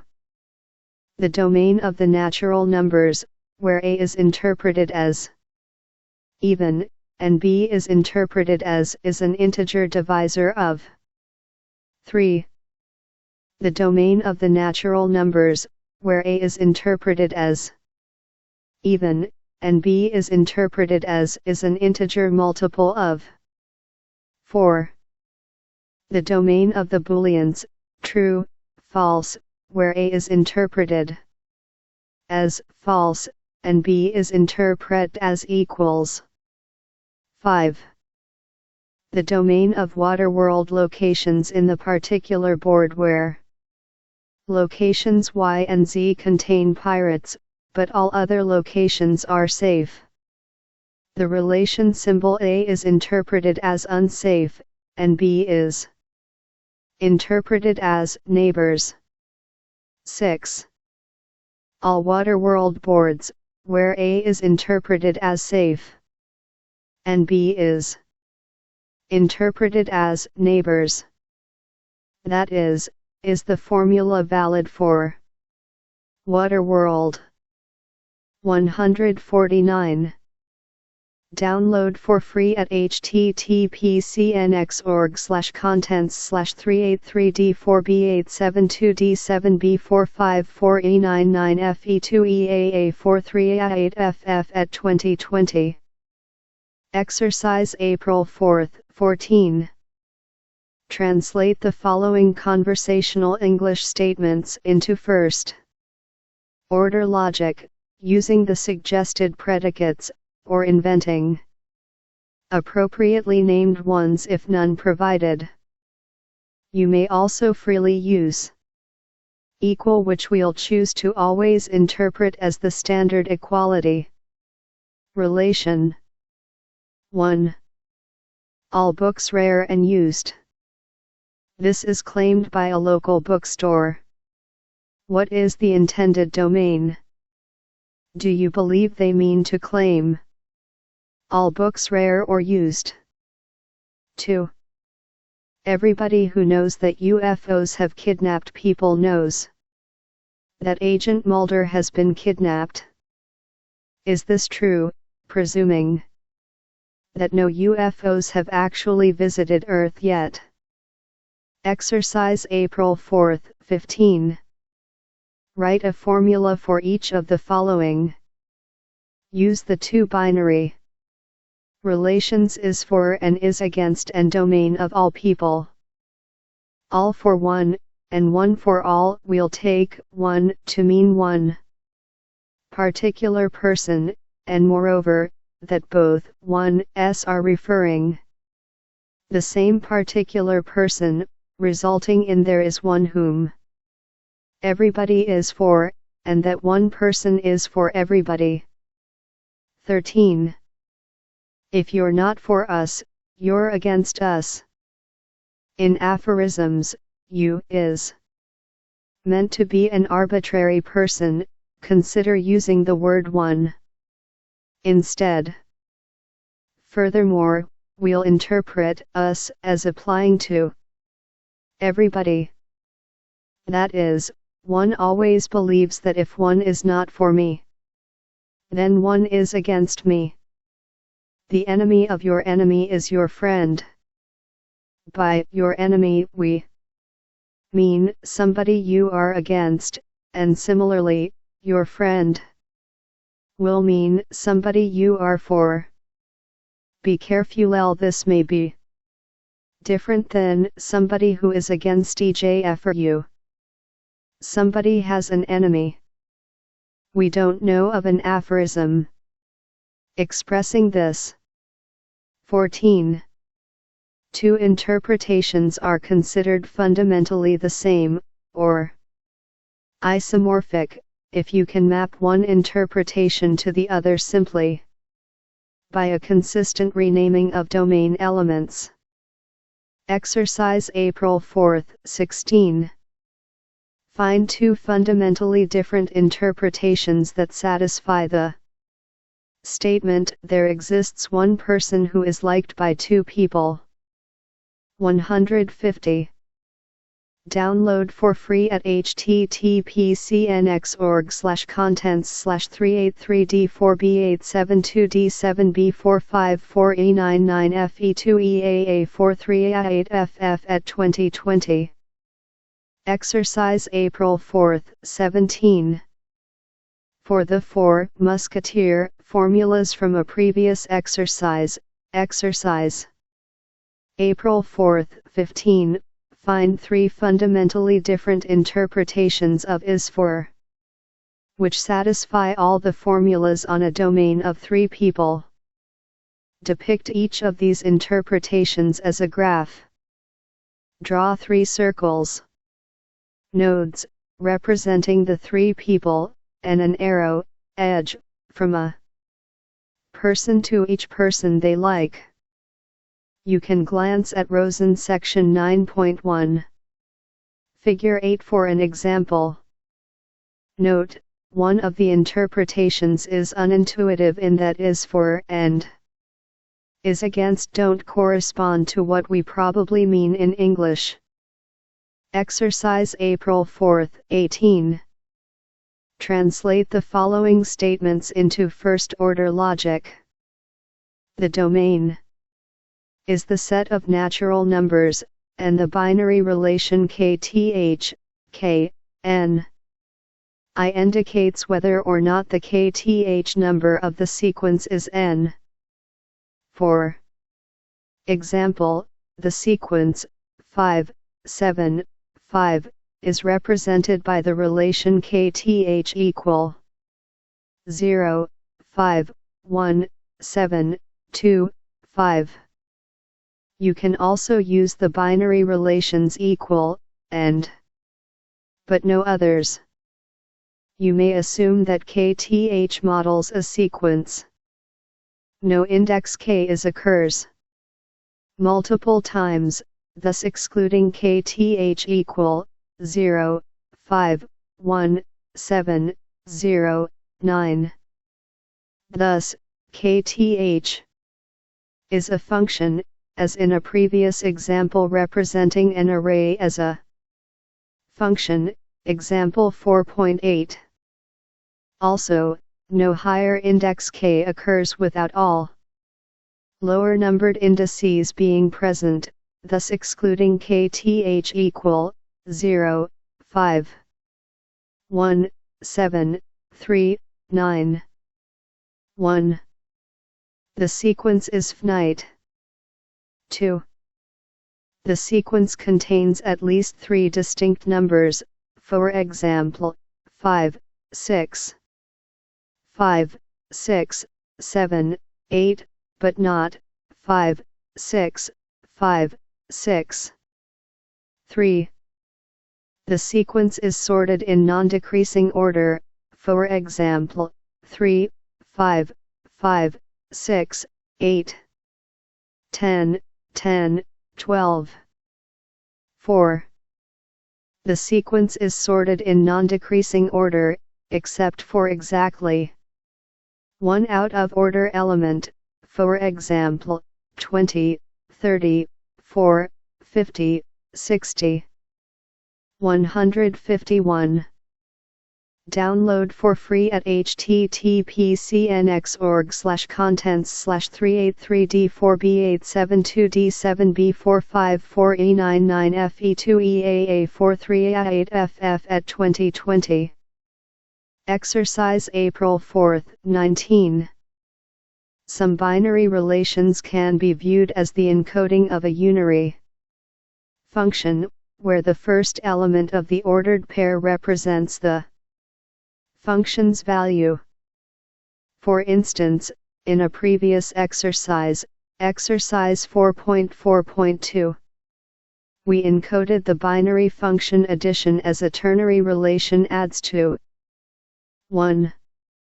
Give one example of a binary relation which does not correspond to the encoding of a function. 2. Write a first-order formula describing the properties that a binary relation R must have to correspond to a unary function. Exercise April 4, 20. Alternation of quantifiers. Determine the truth of each of the following sentences in each of the indicated domains. Note: to help yourself, you might want to develop an English version of what the logic sentences say. Start with the inner formula, talking about people X, Y, Z, then add the quantifier for Z to get a statement about people X, Y, and repeat for the other two quantifiers. 4 sentences. 1, 2, 3, 4. 4 domains. 1. The empty domain. 2. A world with one person, who likes herself. 3. A world with Yorick and Zelda, where Yorick likes Zelda, Zelda likes herself, and that's all. 4. A world with many people, including CJ, Catherine Zeta-Jones, JC, John Cusack, and Jr., Julia Roberts. Everybody likes themselves. Everybody likes JC, everybody likes CJ except Jr., everybody likes Jr. except CJ and IB. Any others may or may not like each other, as you choose, subject to the preceding. You may wish to sketch a graph of this likes relation, similar to Rosen section 9.1 figure 8. Determine the truth of all 16 combinations of the 4 statements and 4 domains. 152. Download for free at https://383d4b872d7b454e99fe2eaa43a8ff at 2020. 4.4.4 Modeling. Available under Creative Commons Share-alike 4.0 International License, http Creative Commons. s.org/licenses/by-sa/4.0. Exercise April 4, 21. Translate the following into first-order logic: raspberry sherbet with hot fudge, RSHF, is the tastiest dessert. Use tastier as your only relation. What is the intended domain for your formula? What is a relation which makes this statement true? One which makes it false? Exercise April 4, 22. Even allowing for elision, the list of Waterworld domain axioms. Section 6.6 is incomplete, in a sense. The game reports how many pirates exist in total, but that global information is not reflected in the propositions or axioms. We had the same problem. Exercise February 5, 13, with the propositional logic domain axioms. 1. First, assume we only use the default Waterworld board size and number of pirates, i.e., FVE.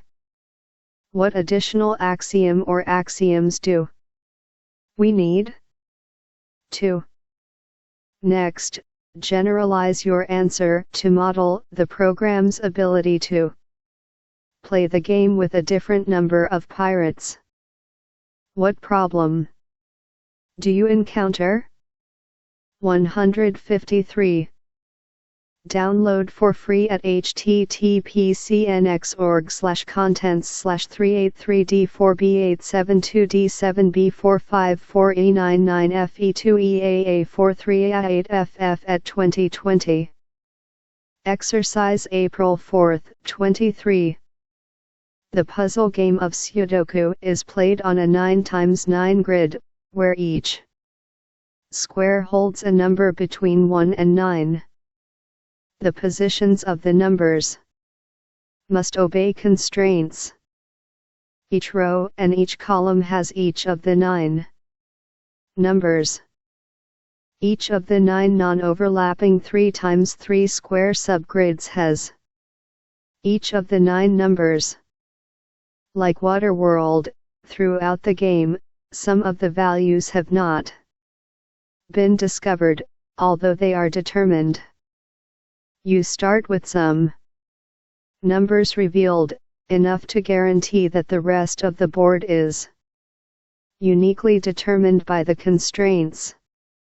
Thus, like in Waterworld, when deducing the value of another location, what has been revealed so far would serve as premises in a proof. Fortunately, there are the same number of rows, columns, subgrids, and values. So, our domain is 1, 2, 3, 4, 5, 6, 7, 8, 9. To model the game, we will use the following relations. Value R, C, V, indicates that at row R, column C is the value V. V equal W is the standard equality relation. Subgrid G, R, C, indicates that subgrid G includes the location at row R, column C. Provide domain axioms for Sudoku, and briefly explain them. These will model the row, column, and subgrid constraints. In addition, you should include constraints on our above relations, such as that H Location holds one value. 4.4.5 Reasoning with equivalences. Available under Creative Commons Share-alike 4.0 International License, http Creative Commons s.org/licenses/by-sa/4.0. Exercise April 4, 24. Some of the first-order equivalences, page 168, are redundant. For each of the following, prove the equivalence using the other equivalences. 1. 2. Assuming a non-empty domain. 154. Download for free at https://383d4b872d7b454e99fe2eaa43a8ff at 2020. Exercise April 4, 25. We can characterize a prime number as a number n-satisfying. Using the equivalences for first-order logic, show step by step that this is equivalent to the formula. Do not use any arithmetic equivalences. Exercise April 4, 26. A student claims that by the distribution of quantifiers, this is actually trying to do two steps at once. Rewrite this as the two separate intended steps. Determine which is wrong, and describe why that step is wrong. Exercise April 4, 27. Simplify the formula so that the body of each quantifier contains only a single atomic formula. Definition: well-formed formula, WFF, for first order logic, involving that quantified variable. Provide reasoning for each step of your simplification. 4.4.6 Reasoning with inference rules. Available under Creative Commons Share-alike 4.0 International License, http Creative Commons s.org/licenses/by-sa/4.0. Exercise April 4, 28. Prove that syllogisms are valid inferences. In other words, show that x. 155. Download for free at https://383d4b872d7b454e99fe2eaa43a8ff at 2020. Exercise April 4, 29. What is wrong with the following proof of xe, x, e, c? 1. Subproof. 1. A premise for subproof. 1 B-E, C, Elim, line 1a. 2. Intro, line 1. Exercise April 4, 30. Using the inference rules, formally prove the last part of the previous problem about ducks and such. Exercise April 4, 11. Exercise April 4, 31.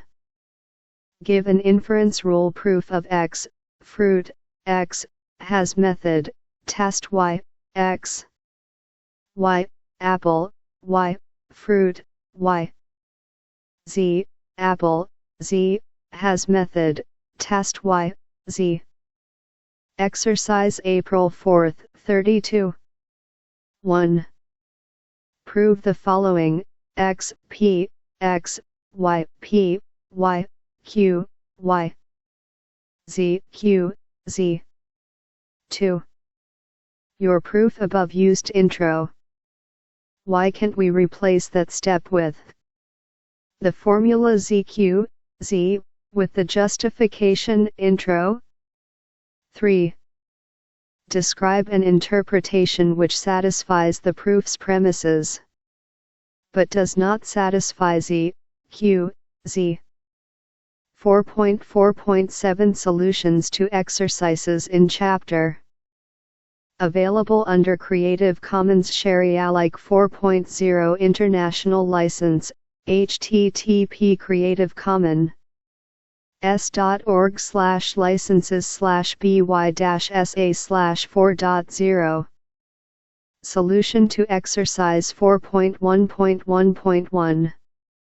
The Q, somebody, suggests one person who exists, we'll call them P for popular, P. Now we need to fill in the dots with everybody likes P, to get P. X likes X, P. Solution to exercise 4.1.1.2.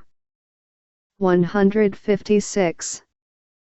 Download for free at https://383D4B872D7B454E99FE2EAA43A8FF at 2020. The Q, everybody, suggests a universal, we'll call them J for J. Do, J.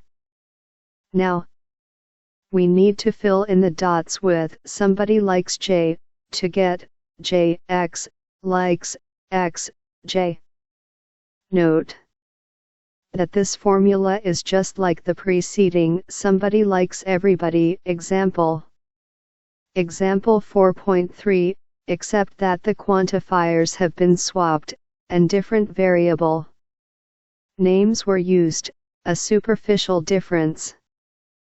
Solution to exercise 4.1.1.3. Evenness is a straightforward translation from an integer n is even, if it is twice some other integer k, even, n, k, n equal to k.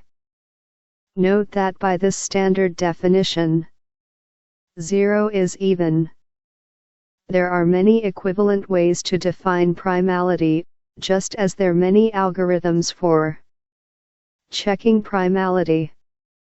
One straightforward solution is non-composite, n, j, k, equal n, j equal 1, k equal 1. Well, this is almost expresses prime, except that n equal 1 satisfies this formula. A mathematician points out that just as 0 is neither positive nor negative, 1 is neither prime nor composite, as stated this formula actually captures non-composite. Oops. There are several ways to upgrade this to exactly capture prime. Aside, one is called a unit. If we consider the domain of all integers, not just natural numbers, the idea of primality still makes sense. -17 is also prime, and -1 is also another unit. Similarly, considering the domain of complex integers a, b, a plus by a, z, b, z, could be written z plus zi, then I and I are also units. How might we generalize our definition of prime to work in these further interpretations? A similar, equivalent formula to the above is non-composite, n. Solution to exercise 4.1.1.4. Solution to exercise 4.1.1.5. We need a new relation that combines the syntax of n size. The result would look like less than size I, a. This assumes the new relation has the obvious intended definition. Solution to exercise 4.1.1.6. Solution to exercise 4.1.1.7. There are various solutions, but they all must capture the same idea: there exists exactly one unsafe neighbor. This solution states that in two parts. There exists an unsafe neighbor, you. Every unsafe neighbor is you. Together, these two parts imply there is only one such you. Solution to exercise 4.2.1.1. 157. Download for free at https://383D4B872D7B454E99FE2EAA43A8FF at 2020. 2. Definition of. 3. Distribution of over. 4. Complementation of.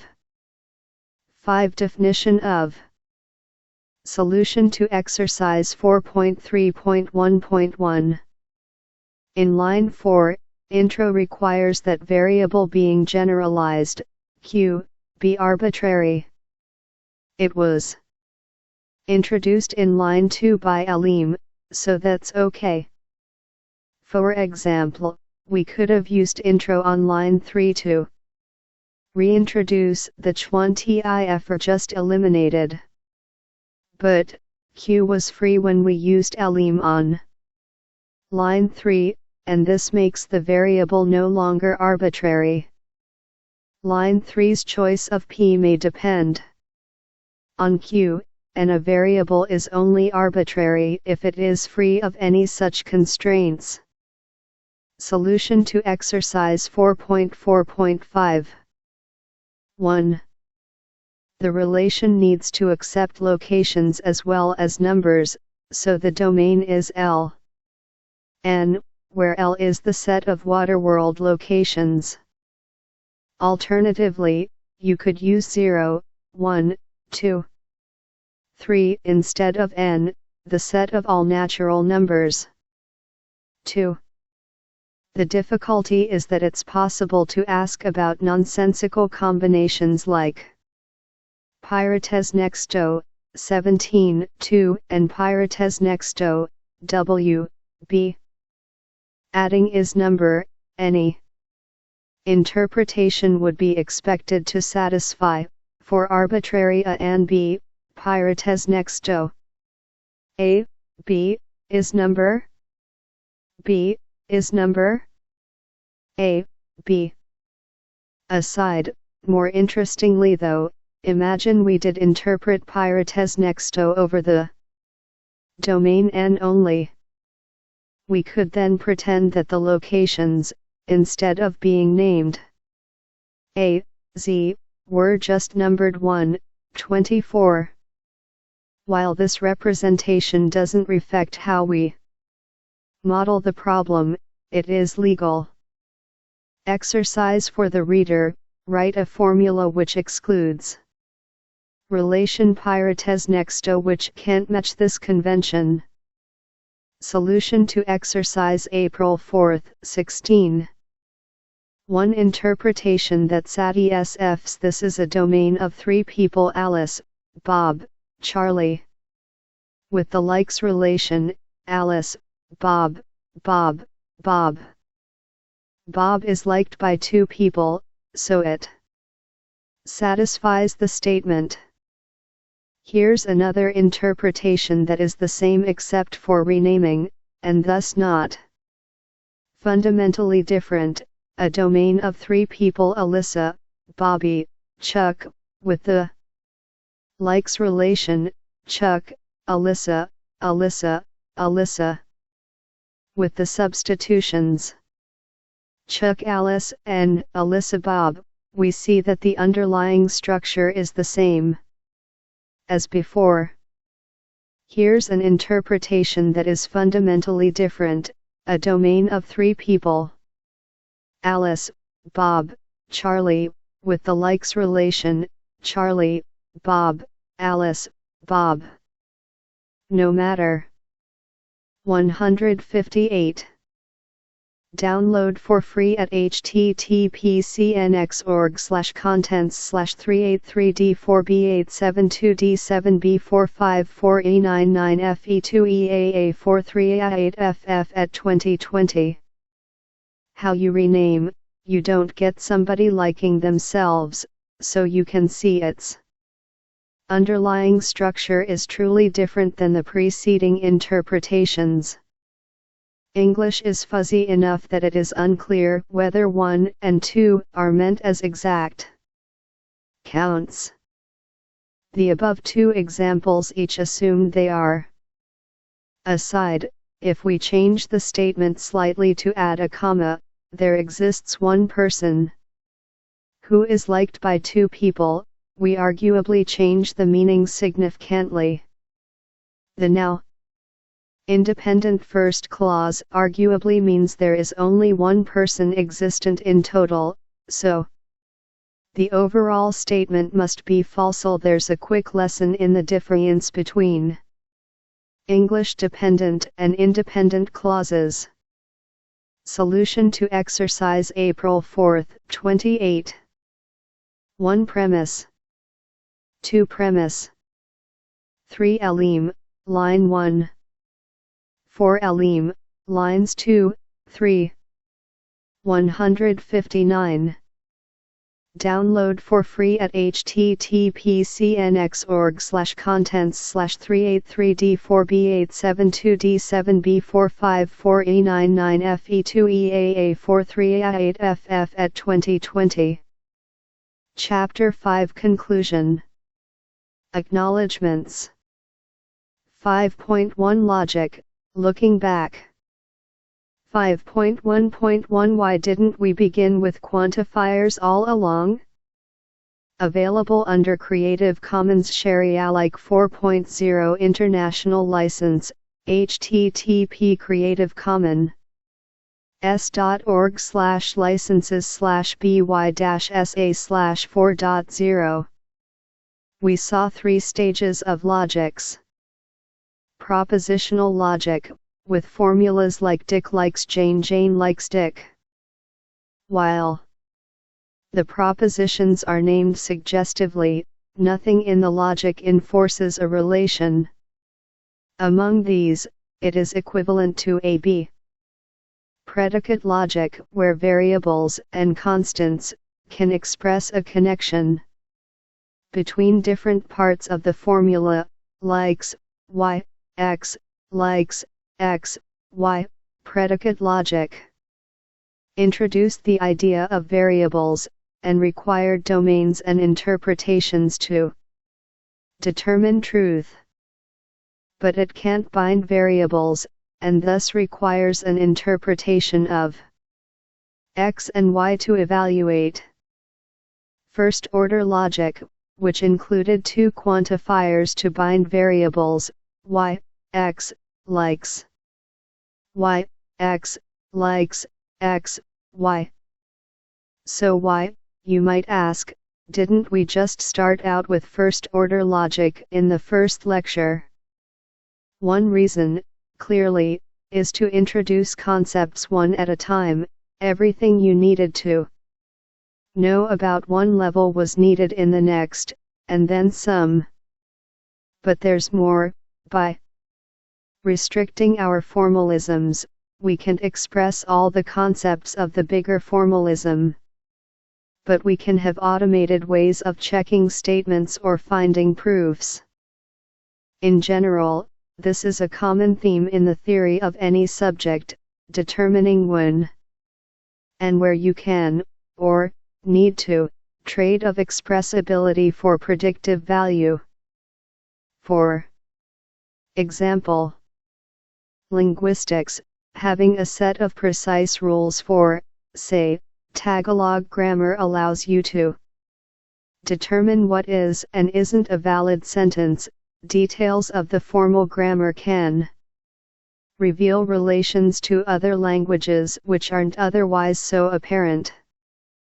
On the other hand, a grammar for any natural language is unlikely to exactly capture all things which native speakers say and understand. If working with a formal grammar, one needs to know what is being lost and what is being gained. Dismissing a grammar as irrelevant because it doesn't entirely reflect usage is missing the point of the grammar. Conversely, condemning some real-life utterances as ungrammatical, and ignoring them, forgets that the grammar is a model which captures many, if not all, important properties. Of course, any reasonable debate on this topic respects these two poles and is actually about where the best trade-off between them lies. 160. Download for free at https://383d4b872d7b454e99fe2eaa43a8ff at 2020. Psychology, say, Piaget. 2. Might propose 4 stages of learning in children. It may not trade of total accuracy, for, say, clues of what to look for in brain development. Physics, modern pedagogy must trade of quantum accuracy for Newtonian approximations. Researchers exploring fields like particle physics must trade of exact simulations for statistical, stochastic, approximations. Understanding the theoretical foundations of a field is often critical for knowing how to apply various techniques in practice. 5.1.2 Logic and Everyday Reasoning. Available under Creative Commons Share-alike 4.0 International License, http Creative Commons s.org/licenses/by-sa/4.0. We've looked at the impreciseness and ambiguity of natural language statements, but these are not the only problems hidden in natural language arguments. The following illustrates a common form of hidden assumption, saying the 10th reindeer of Santa Claus is implies the existence some 10th reindeer. More subtly, humans use much more information than what is spoken in a conversation. Even aside from body language, consider a friend asking you, "Hey, are you hungry?"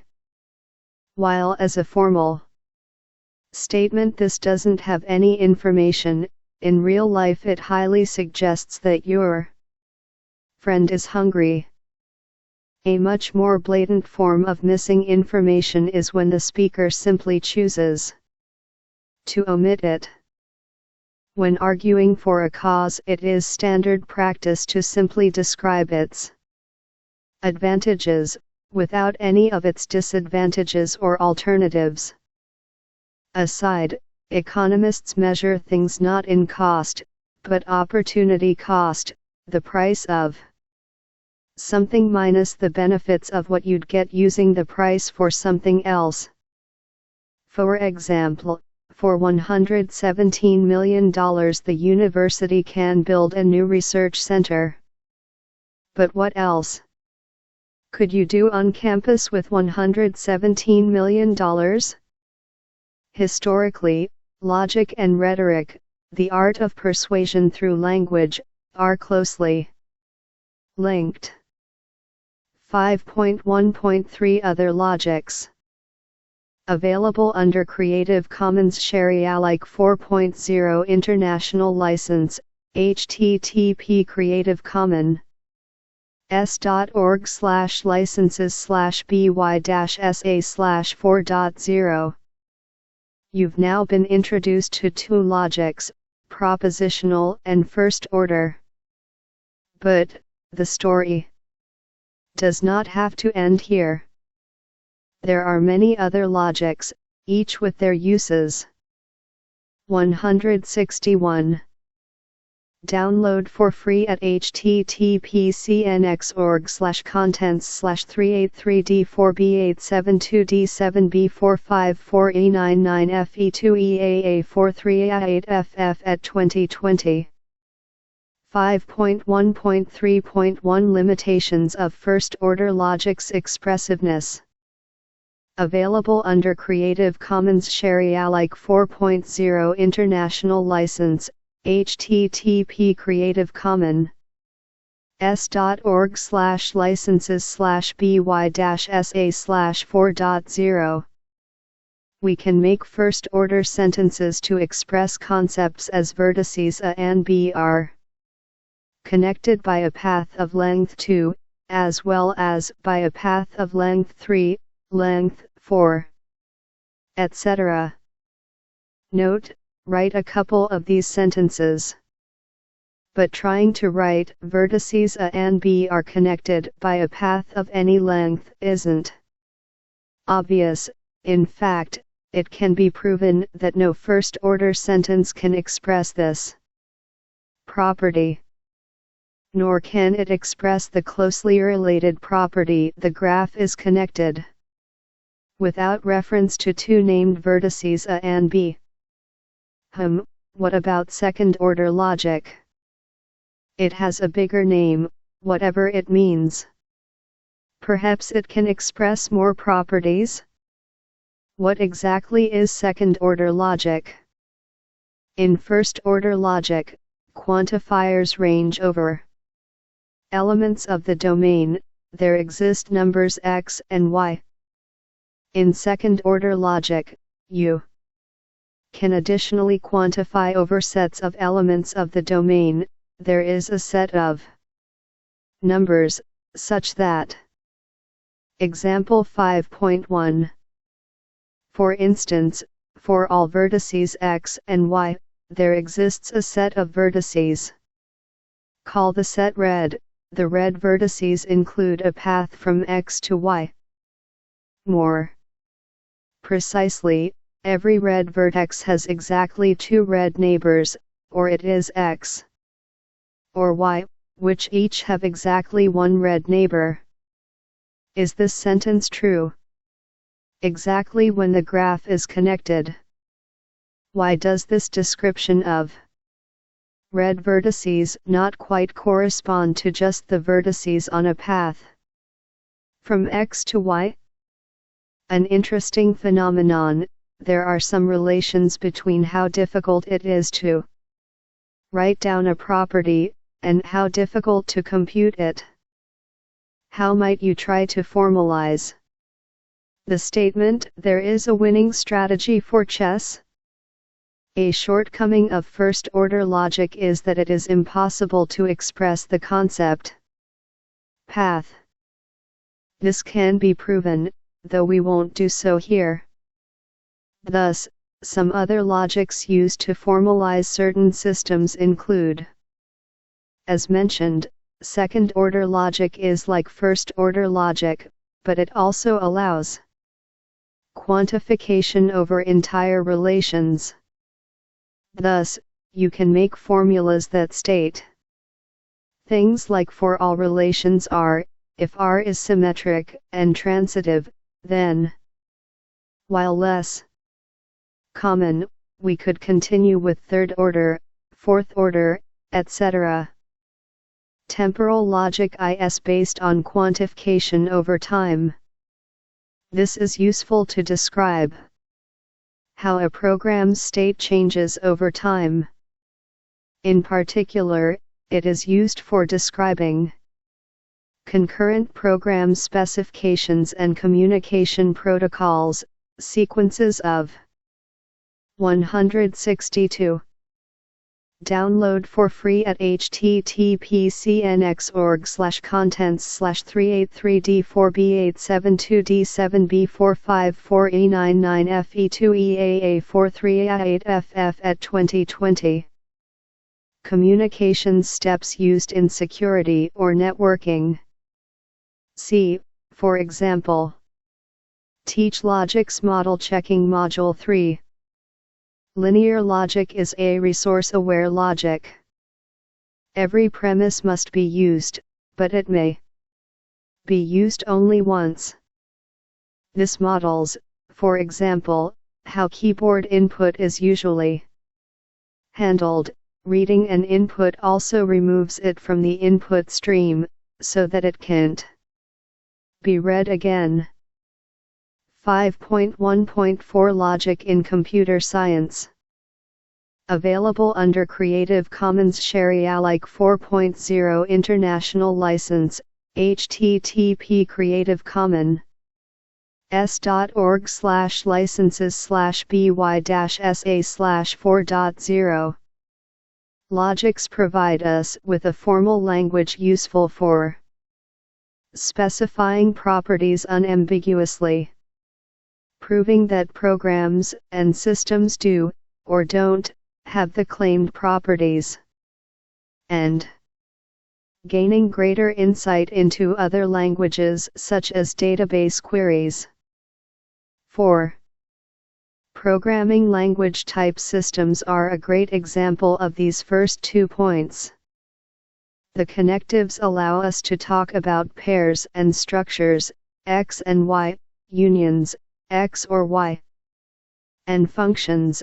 If you give the program a X, it produces a Y.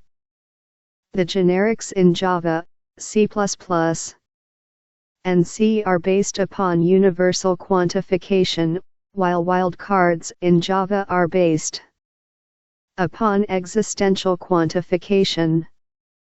One formalization of this strong link between logic and types is called the Curry-Howard isomorphism. Compilers have very specific logics built into them in order to optimize your code. Analyses check what properties your code has. For example, are variables B and C needed at the same time, or can they be stored in the same hardware register? More generally, it would be great to be able to verify that our hardware and software designs were correct. First, specifying what correct means requires providing the appropriate logical formulas. With hardware, automated verification is now part of the regular practice. However, it is so computationally expensive that it can only be done on pieces of a design, but not, say, a whole microprocessor. With software, we also frequently work with smaller pieces of code, proving individual functions or algorithms correct. However, there are 2 big interrelated problems. Many of the properties we'd like to prove about our software are undecidable. It is impossible to check the property accurately for every input. Also, specifying full correctness typically requires extensions to first-order logic, most of which are incomplete. As we've seen, that means that we cannot prove everything we want. While proving hardware and software correct has its limitations, logic provides us with tools that are still quite useful. For an introduction to one approach used in verification, see Teach Logic's Model Checking Module 163. Download for free at https://383D4B872D7B454E99FE2EAA43A8FF at 2020. 5.2 Acknowledgements. Available under Creative Commons Sharealike 4.0 International License, http Creative Commons s.org/licenses/by-sa/4.0. The Teach Logic project is the work of many contributors, and was made possible through an NSF SAIS grant. Major contributors and grant principal investigators are Moshe Vardi, Rice University; Matthias Felleisen, Northeastern University; Ian Barland, Rice University; Fokshan Kolaitis, University of California at Santa Cruz; John Greiner, Rice University. In addition, Paul Steckler implemented the base module's Waterworld game. 10. Students who helped contribute to various Teach Logic modules include Chronologically, Peggy Fiddleman, Justin Garcia, Brian Cohen, Sarah Trowbridge, Brian Cash, Fuking Jack Chi, Ben McMahon. Teach Logic has also been influenced by the BEASM project, headed by Rex Page of Oklahoma University. In particular, the base module owes both some overall structure and specific details to BEASM. Janice Bordeaux, from the Engineering Dean's Office at Rice University, assisted with developing classroom assessment tools. 164.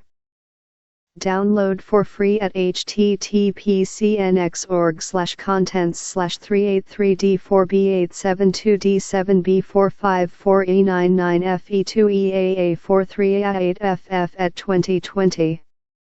Chapter 6 Appendices and Reference Cheats. 6.1 Propositional Equivalences. Available under Creative Commons Sharealike 4.0 International License, http creativecommons.org/licenses/by-sa/4.0. The following lists some propositional formula equivalences. Remember that we use the symbol as a relation between two WFFs, not as a connective inside a WFF. In these, and are metavariables standing for any WFF. Double complementation. Complement, true false. Identity, false true. Dominance, true true false false. Idempotency. Absorption. Redundancy. De Morgan's laws. Associativity. Commutativity. Distributivity. Table 6.1 Propositional Logic Equivalences. 165. Download for free at https://383d4b872d7b454e99fe2eaa43a8ff at 2020. Equivalences for implication are omitted above for brevity and for tradition. They can be derived using the definition AB. Example 6.1. For example, using identity and commutativity, we have true B, false B, false B. 6.2 Propositional Inference Rules. Available under Creative Commons Sharealike 4.0 International License, http creativecommons.org/licenses/by-sa/4.0. Abbreviation name. If you know all of, then you can infer intro and introduction, elim and elimination, left and elimination, right, intro or introduction, left or introduction, right, elim, or elimination. Table 6.2 Our propositional inference rules. 166.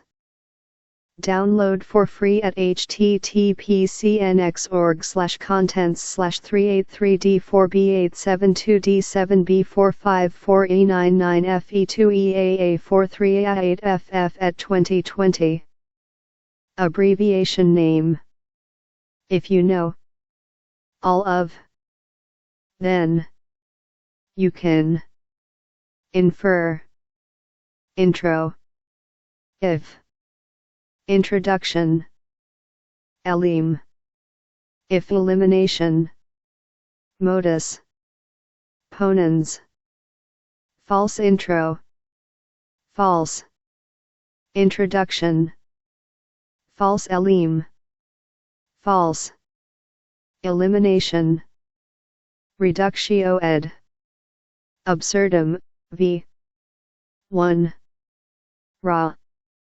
Reductio ed. Absurdum, v. 2. Intro. Negation. Introduction. Elim. Negation. Elimination. Case. Elimination. Left. Case elim. Case. Elimination. Right. Table 6.2 Our propositional inference rules. 167. Download for free at https://383D4B872D7B454E99FE2EAA43A8FF at 2020. As usual, are metavariables standing for any WFF. This is by no means the only possible inference system for propositional logic. Aside, this set of inference rules is based upon discrete mathematics with a Compute T by Hall and O'Donnell, Springer, 2000, and the BEASM project. 6.3 First order equivalences. Available under Creative Commons Sharealike 4.0 International License, http Creative Commons s.org/licenses/by-sa/4.0. The following equivalences are in addition to those of propositional logic, propositional L equivalences, page 165. In these, and each stand for any WFF, but stands for any WF with no free occurrences of X. Equivalence variant. Complementation of quantifiers X.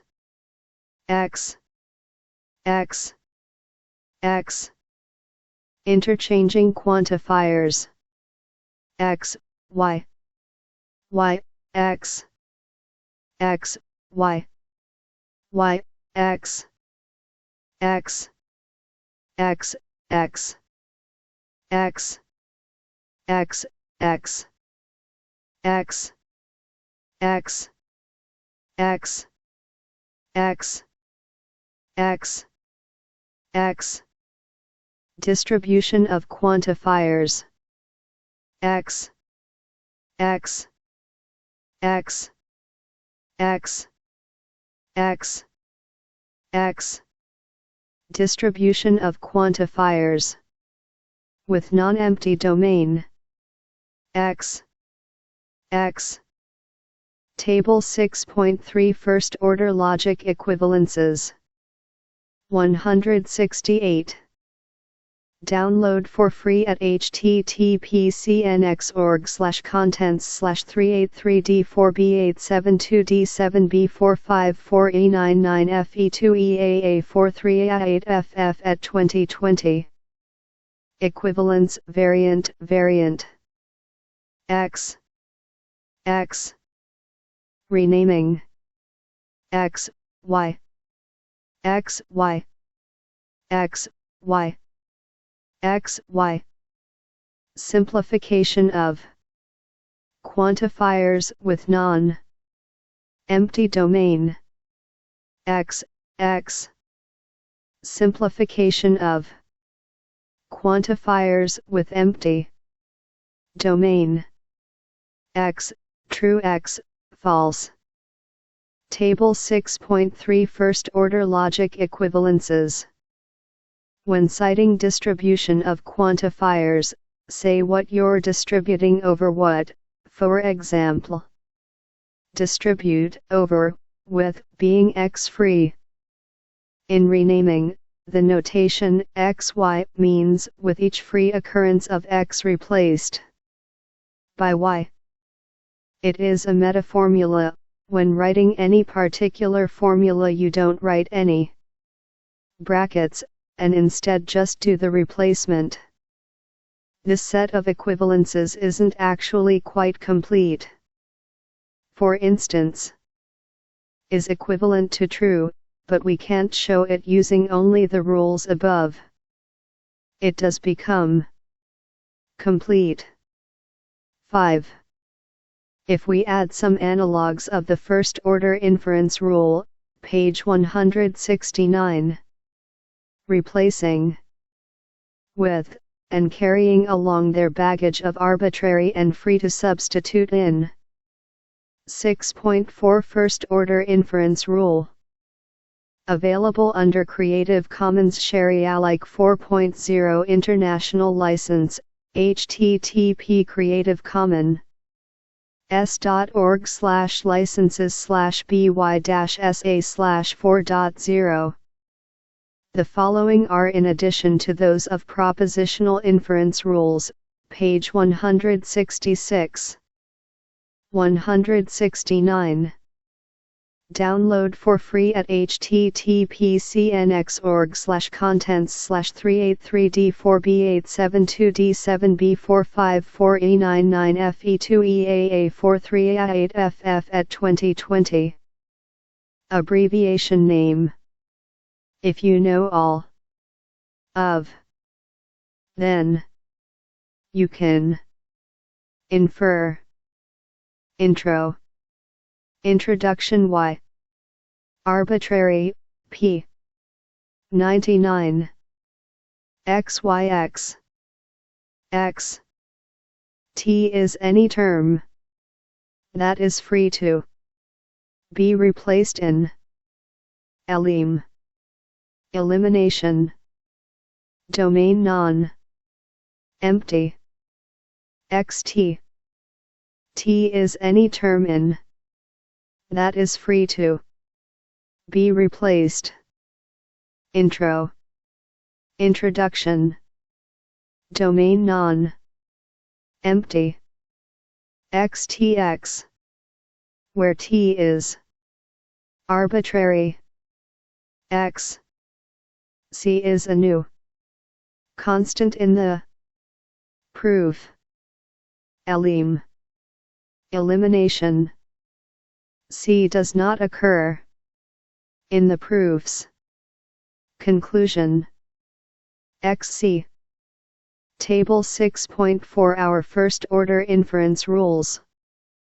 As usual, we use as a metavariable to range over first order WFFs. Similarly, T is a metavariable for first order terms, and C is a metavariable for domain constants. The 170. Download for free at http://383D4B872D7B454E99FE2EAA43A8FF at 2020. Notation. VW means the formula, but with every appropriate note. P99. Occurrence of V replaced by W. As discussed in the lecture notes, a variable is arbitrary unless a variable is not arbitrary if it is free in an enclosing premise. A variable is not arbitrary if it is free after applying elim either as the introduced witness C, or free anywhere else in the formula. The usual way to introduce arbitrary variables is during elim, wjo later using it in elim.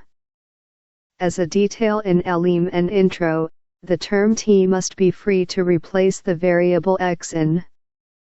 This means that it is not the case that both t contains a variable ch1tif in, and that x occurs free within that ch1tif.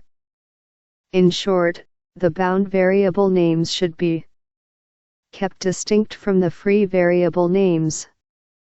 Also, only free occurrences x get replaced. The restriction in elim on C being new is similar. 6.5 Propositional Axioms for Waterworld. Available under Creative Commons Sharealike 4.0 International License, http Creative Commons s.org/licenses/by-sa/4.0. We summarize the details of how we choose to model Waterworld boards in propositional logic, exactly what propositions we make up, and the formal domain. Axioms which capture the game's rules. The board is fxed at 6 times 4, named A, Z, with I and O omitted. 171.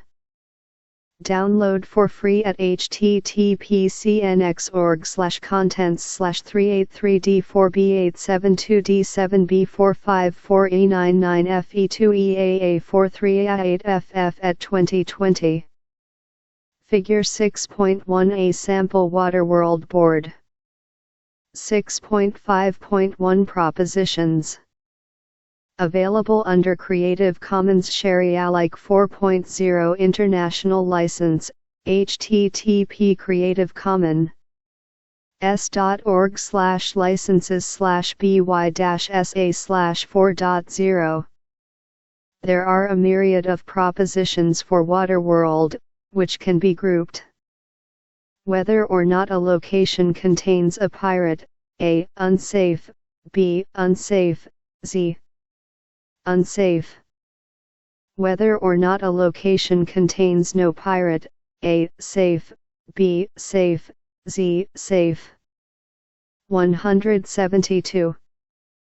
Download for free at https://383d4b872d7b454e99fe2eaa43a8ff at 2020.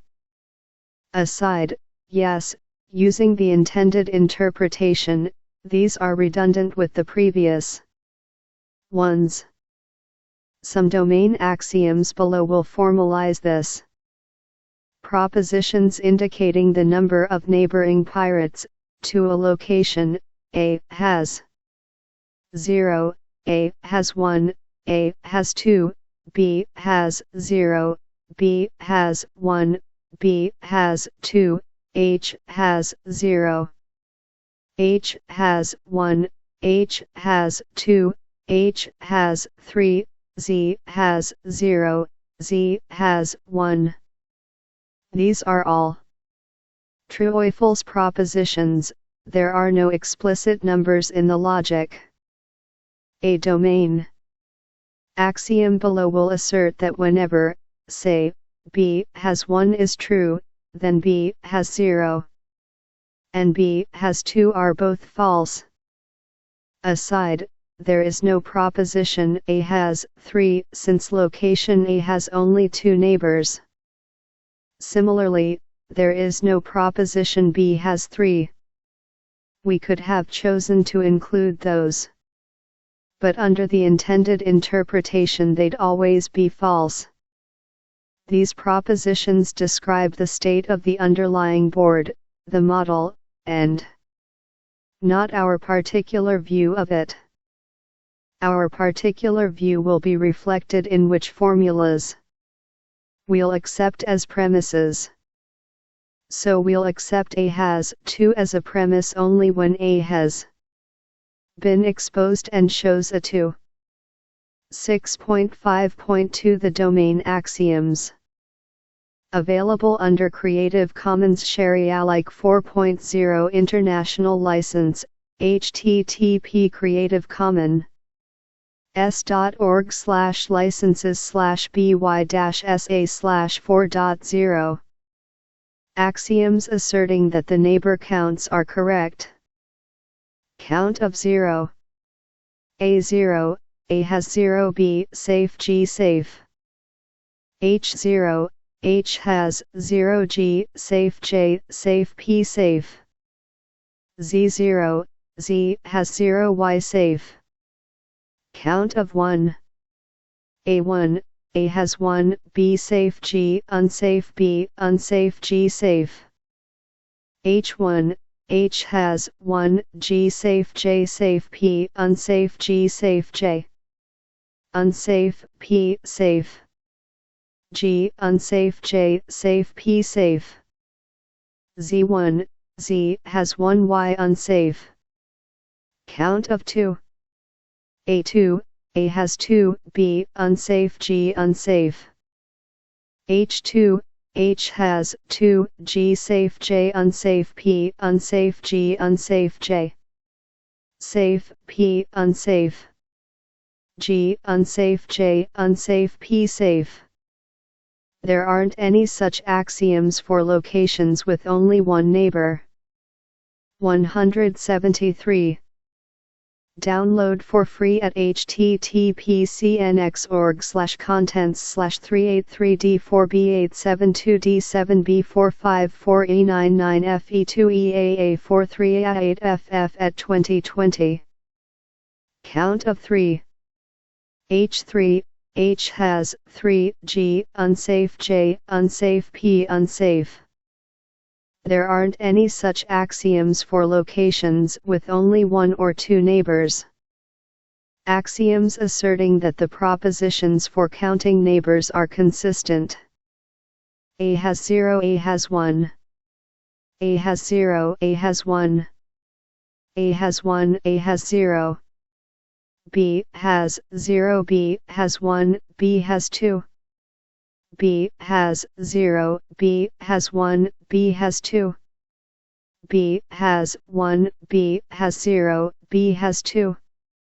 B has 2. B has 0. B has 1. H has 0. H has 1. H has 2. H has 3. H has 0. H has 1. H has 2. H has 3. H has 1. H has 0. H has 2. H has 3. H has 2. H has 0. H has 1. H has 3. H has 3. H has 0. H has 1. H has 2. Axioms asserting that the safety propositions are consistent. A safe. A unsafe. A safe. A unsafe. Z safe. Z unsafe. Z safe. Z unsafe. This set of axioms is not quite complete, as explored in an exercise February 5, 13. As mentioned, it is redundant to have both A safe and A unsafe as propositions. Furthermore, having both allows us to express inconsistent states, ones that would contradict the safety axioms. If implementing this in a program, you might use both as variables, but have a safety check function to make sure that a given board representation is consistent. Even better, you could implement Waterworld so that these propositions wouldn't be variables, but instead be calls to a lookup, accessor functions. These would examine the same internal state, to eliminate the chance of inconsistent data. Using only true or false propositions, without recourse to numbers makes these domain Axioms unwieldy. Later, we'll see how relations, page 105, and syntax and semantics of quantifiers, page 123, help us model the game of Waterworld more concisely.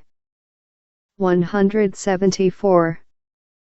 Download for free at https://383d4b872d7b454e99fe2eaa43a8ff at 2020. 6.6 First Order Axioms for Waterworld. Available under Creative Commons Share-alike 4.0 International License, http Creative Commons s.org/licenses/by-sa/4.0. We summarize the details of how we choose to model Waterworld boards in first order logic, exactly what relations we make up, and the formal domain axioms which capture the game's rules. This will follow almost exactly the same pattern as our Waterworld model in Propositi. Onal Axioms for Waterworld, page 171. However, we will take advantage of the additional flexibility provided by first-order logic. Rather than modeling only the default 6x4 Waterworld board, we will be able to model any board representable by our relations.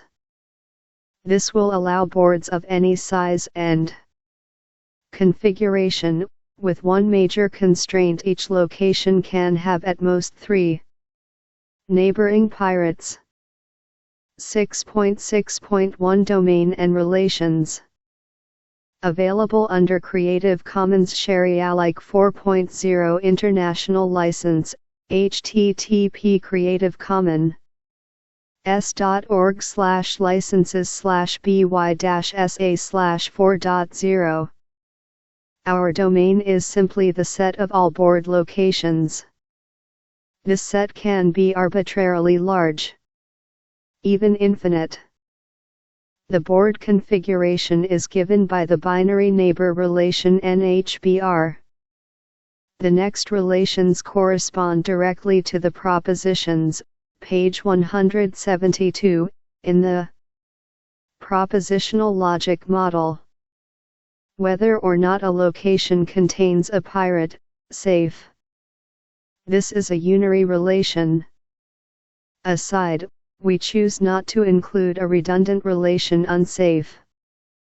Unary relations indicating the number of neighboring pirates, HAS0, HAS1, HAS2, and HAS3.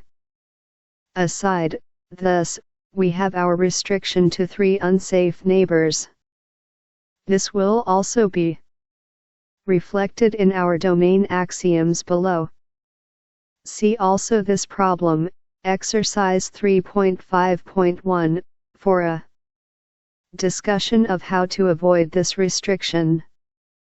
In addition, to have encode the domain axioms for an arbitrary domain, we also need an equality relation over our domain of locations. As is traditional, we will use infix notation for this relation, for example, x equal y. Furthermore, we will allow ourselves to write x equal y as shorthand for x equal y. Thus, we do not need a distinct inequality relation. Note that these relations describe the state of the underlying board, the model, and not our particular view of it. Our particular view will be reflected in which formulas we'll accept as premises. So we'll accept HAS2, A, as a premise only when A has been exposed and shows a 2. 175. Download for free at https://383d4b872d7b454e99fe2eaa43a8ff at 2020. 6.6.2 The Domain Axioms. Available under Creative Commons Share-alike 4.0 International License, http Creative Commons. s.org/licenses/by-sa/4.0. Many of our axioms correspond directly, albeit much more succinctly, with those. Section 6.5.2, The Domain Axioms, page 173, of the Propositional Model. In addition, we have axioms that specify that our neighbor and equality relations are self-consistent. Axioms asserting that the neighbor relation is anti-reflexive and symmetric. X, NHBR, X, X, X, Y, NHBR, X, Y, NHBR, Y, X. Axioms asserting that equal truly is an equality relation, i.e., it is reflexive, symmetric, and transitive. X, X equal X. X, Y, X equal Y, Y equal X. X, Y, Z, X equal Y, Y equal Z, X equal Z. Axioms asserting that the neighbor counts are correct. Each of these is of the form if location X has n neighboring pirates, then there are n distinct unsafe neighbors of X. And any other distinct neighbor X is safe. We use the equality relation to specify the distinctness of each neighbor. In addition, we want the implications to go the opposite way. Otherwise, each of HAS0, HAS1, HAS2, and HAS3 could always be false, while still satisfying the above. For brevity, we allied the details in the following list.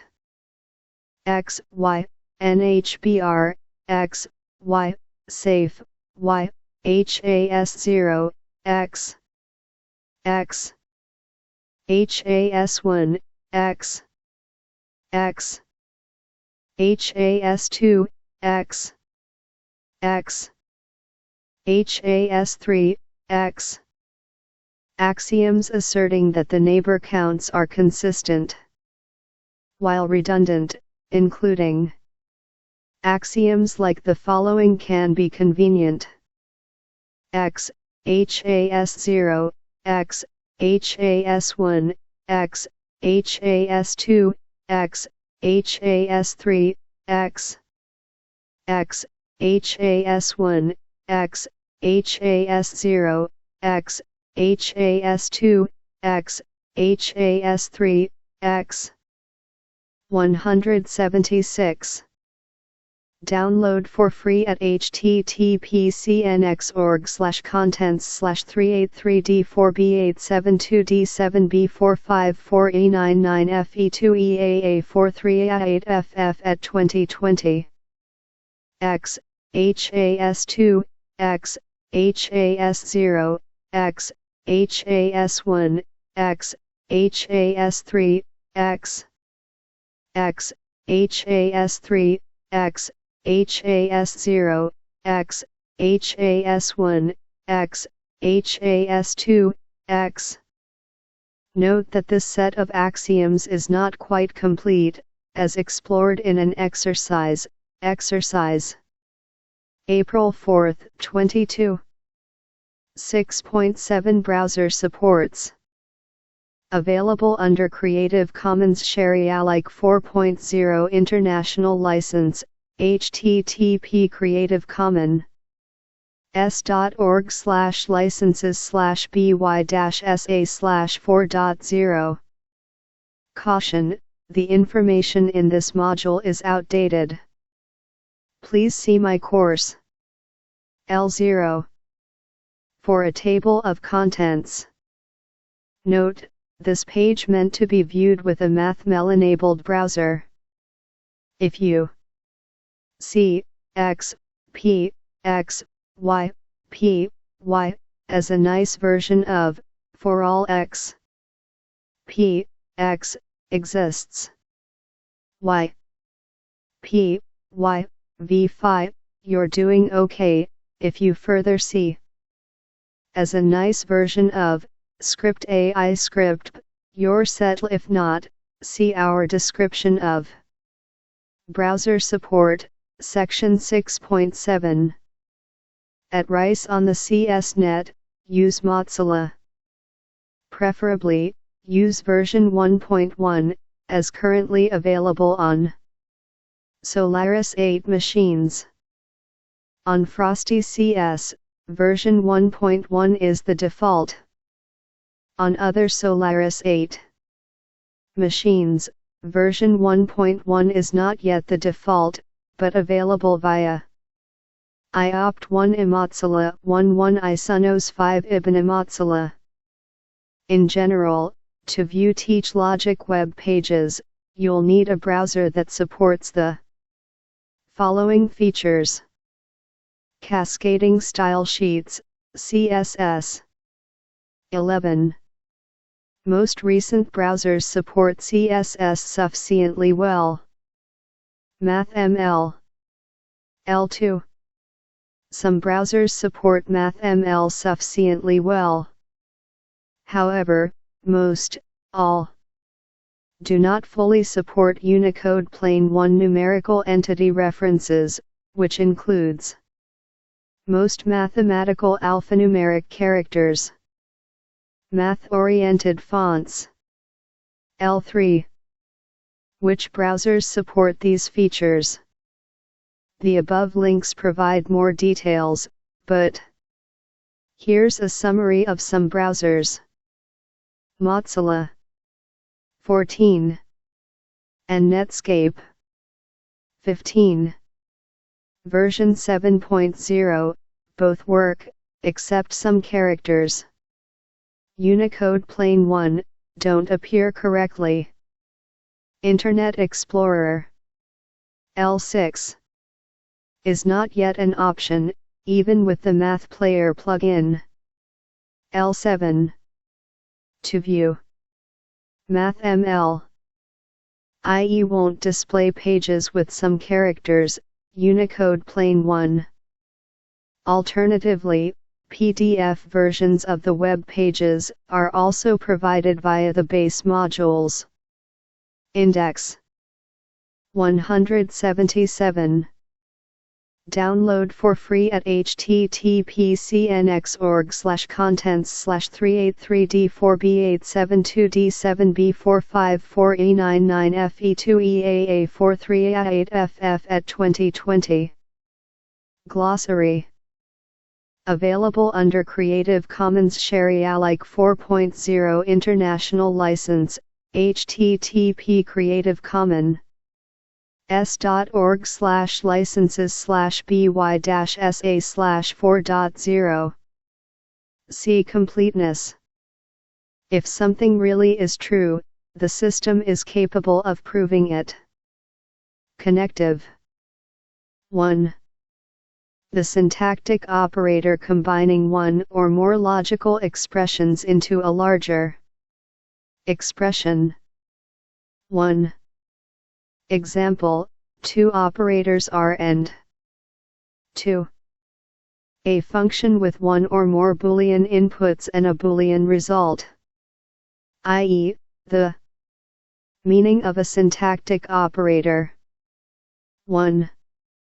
Example, the meaning of and, for example, as described by their truth tables. 2. Example, NAND, mnemonic, not and, written, takes in two Boolean values a and b, and returns true exactly when a b is not true, that is, a b. I interpretation. The interpretation of a formula is a domain, together with a mapping from the formula's relation symbols to specific relations on the domain. P. Proposition. A statement which can be either true or false. Example, your meal will include hash browns. Propositional variable. A variable that can either be true or false, representing whether a certain proposition is true or not. Example, HB's soundness. If the system claims to prove something is true, it really is true. T. Tautology. A WFF which is true under any truth assignment, any way of assigning true or false to the propositions. Example, A unsafe. Example, A-B. Term 1. A variable. Example, A, B. 2. A constant. Example, Waterworld location F, Kevin Bacon, or the number 3. 3. A function applied to one or more terms. 178. Download for free at https://contents/383D4B872D7B454E99FE2EAA43A8FF at 2020. Example, successor, 3. Truth assignment. An assignment of a value, true or false, to each proposition being used. Example, for the formula AAB, one possible truth assignment is A equal true and B equal false. With that truth assignment, the formula is false. Truth table. A truth table for an expression has a column for each of its propositional variables. It has a row for each different true/false combination of its propositional variables. It has one more column for the expression itself, showing the truth of the entire expression for that row. U. Unsatisfiable. A WFF which is false under any truth assignment. Example, A unsafe. Example, A W well-formed formula, WFF. 1. A constant, true or false. If you prefer brevity, you can write T or F. 2. A propositional variable. 1. Example, A. 3. A negation, where is a WFF? 1. Example, C. 4. A conjunction, where N are WFFs. 1. Example, A, C. 5. A disjunction, where N are WFFs. 1. Example, C, A, C, or equivalently, C, A, C. 6. An implication, where N are WFFs. 1. Example, C, A, C, B, or equivalently, C, A, C, B. Well-formed formula, WFF, for first-order logic. A constant, true or false. An atomic formula, a relation symbol applied to one or more terms. Example, NHBR, X, F. A negation of a WFF. A conjunction of WFFs. A disjunction of WFFs. An implication of WFFs. A universal quantification of a WFF, X. Example, X, NHBR, X, F. An existential quantification of a WFF, X. Example, X, NHBR, X, F. 179. Download for free at https://contents/383D4B872D7B454E99FE2EAA43A8FF at 2020.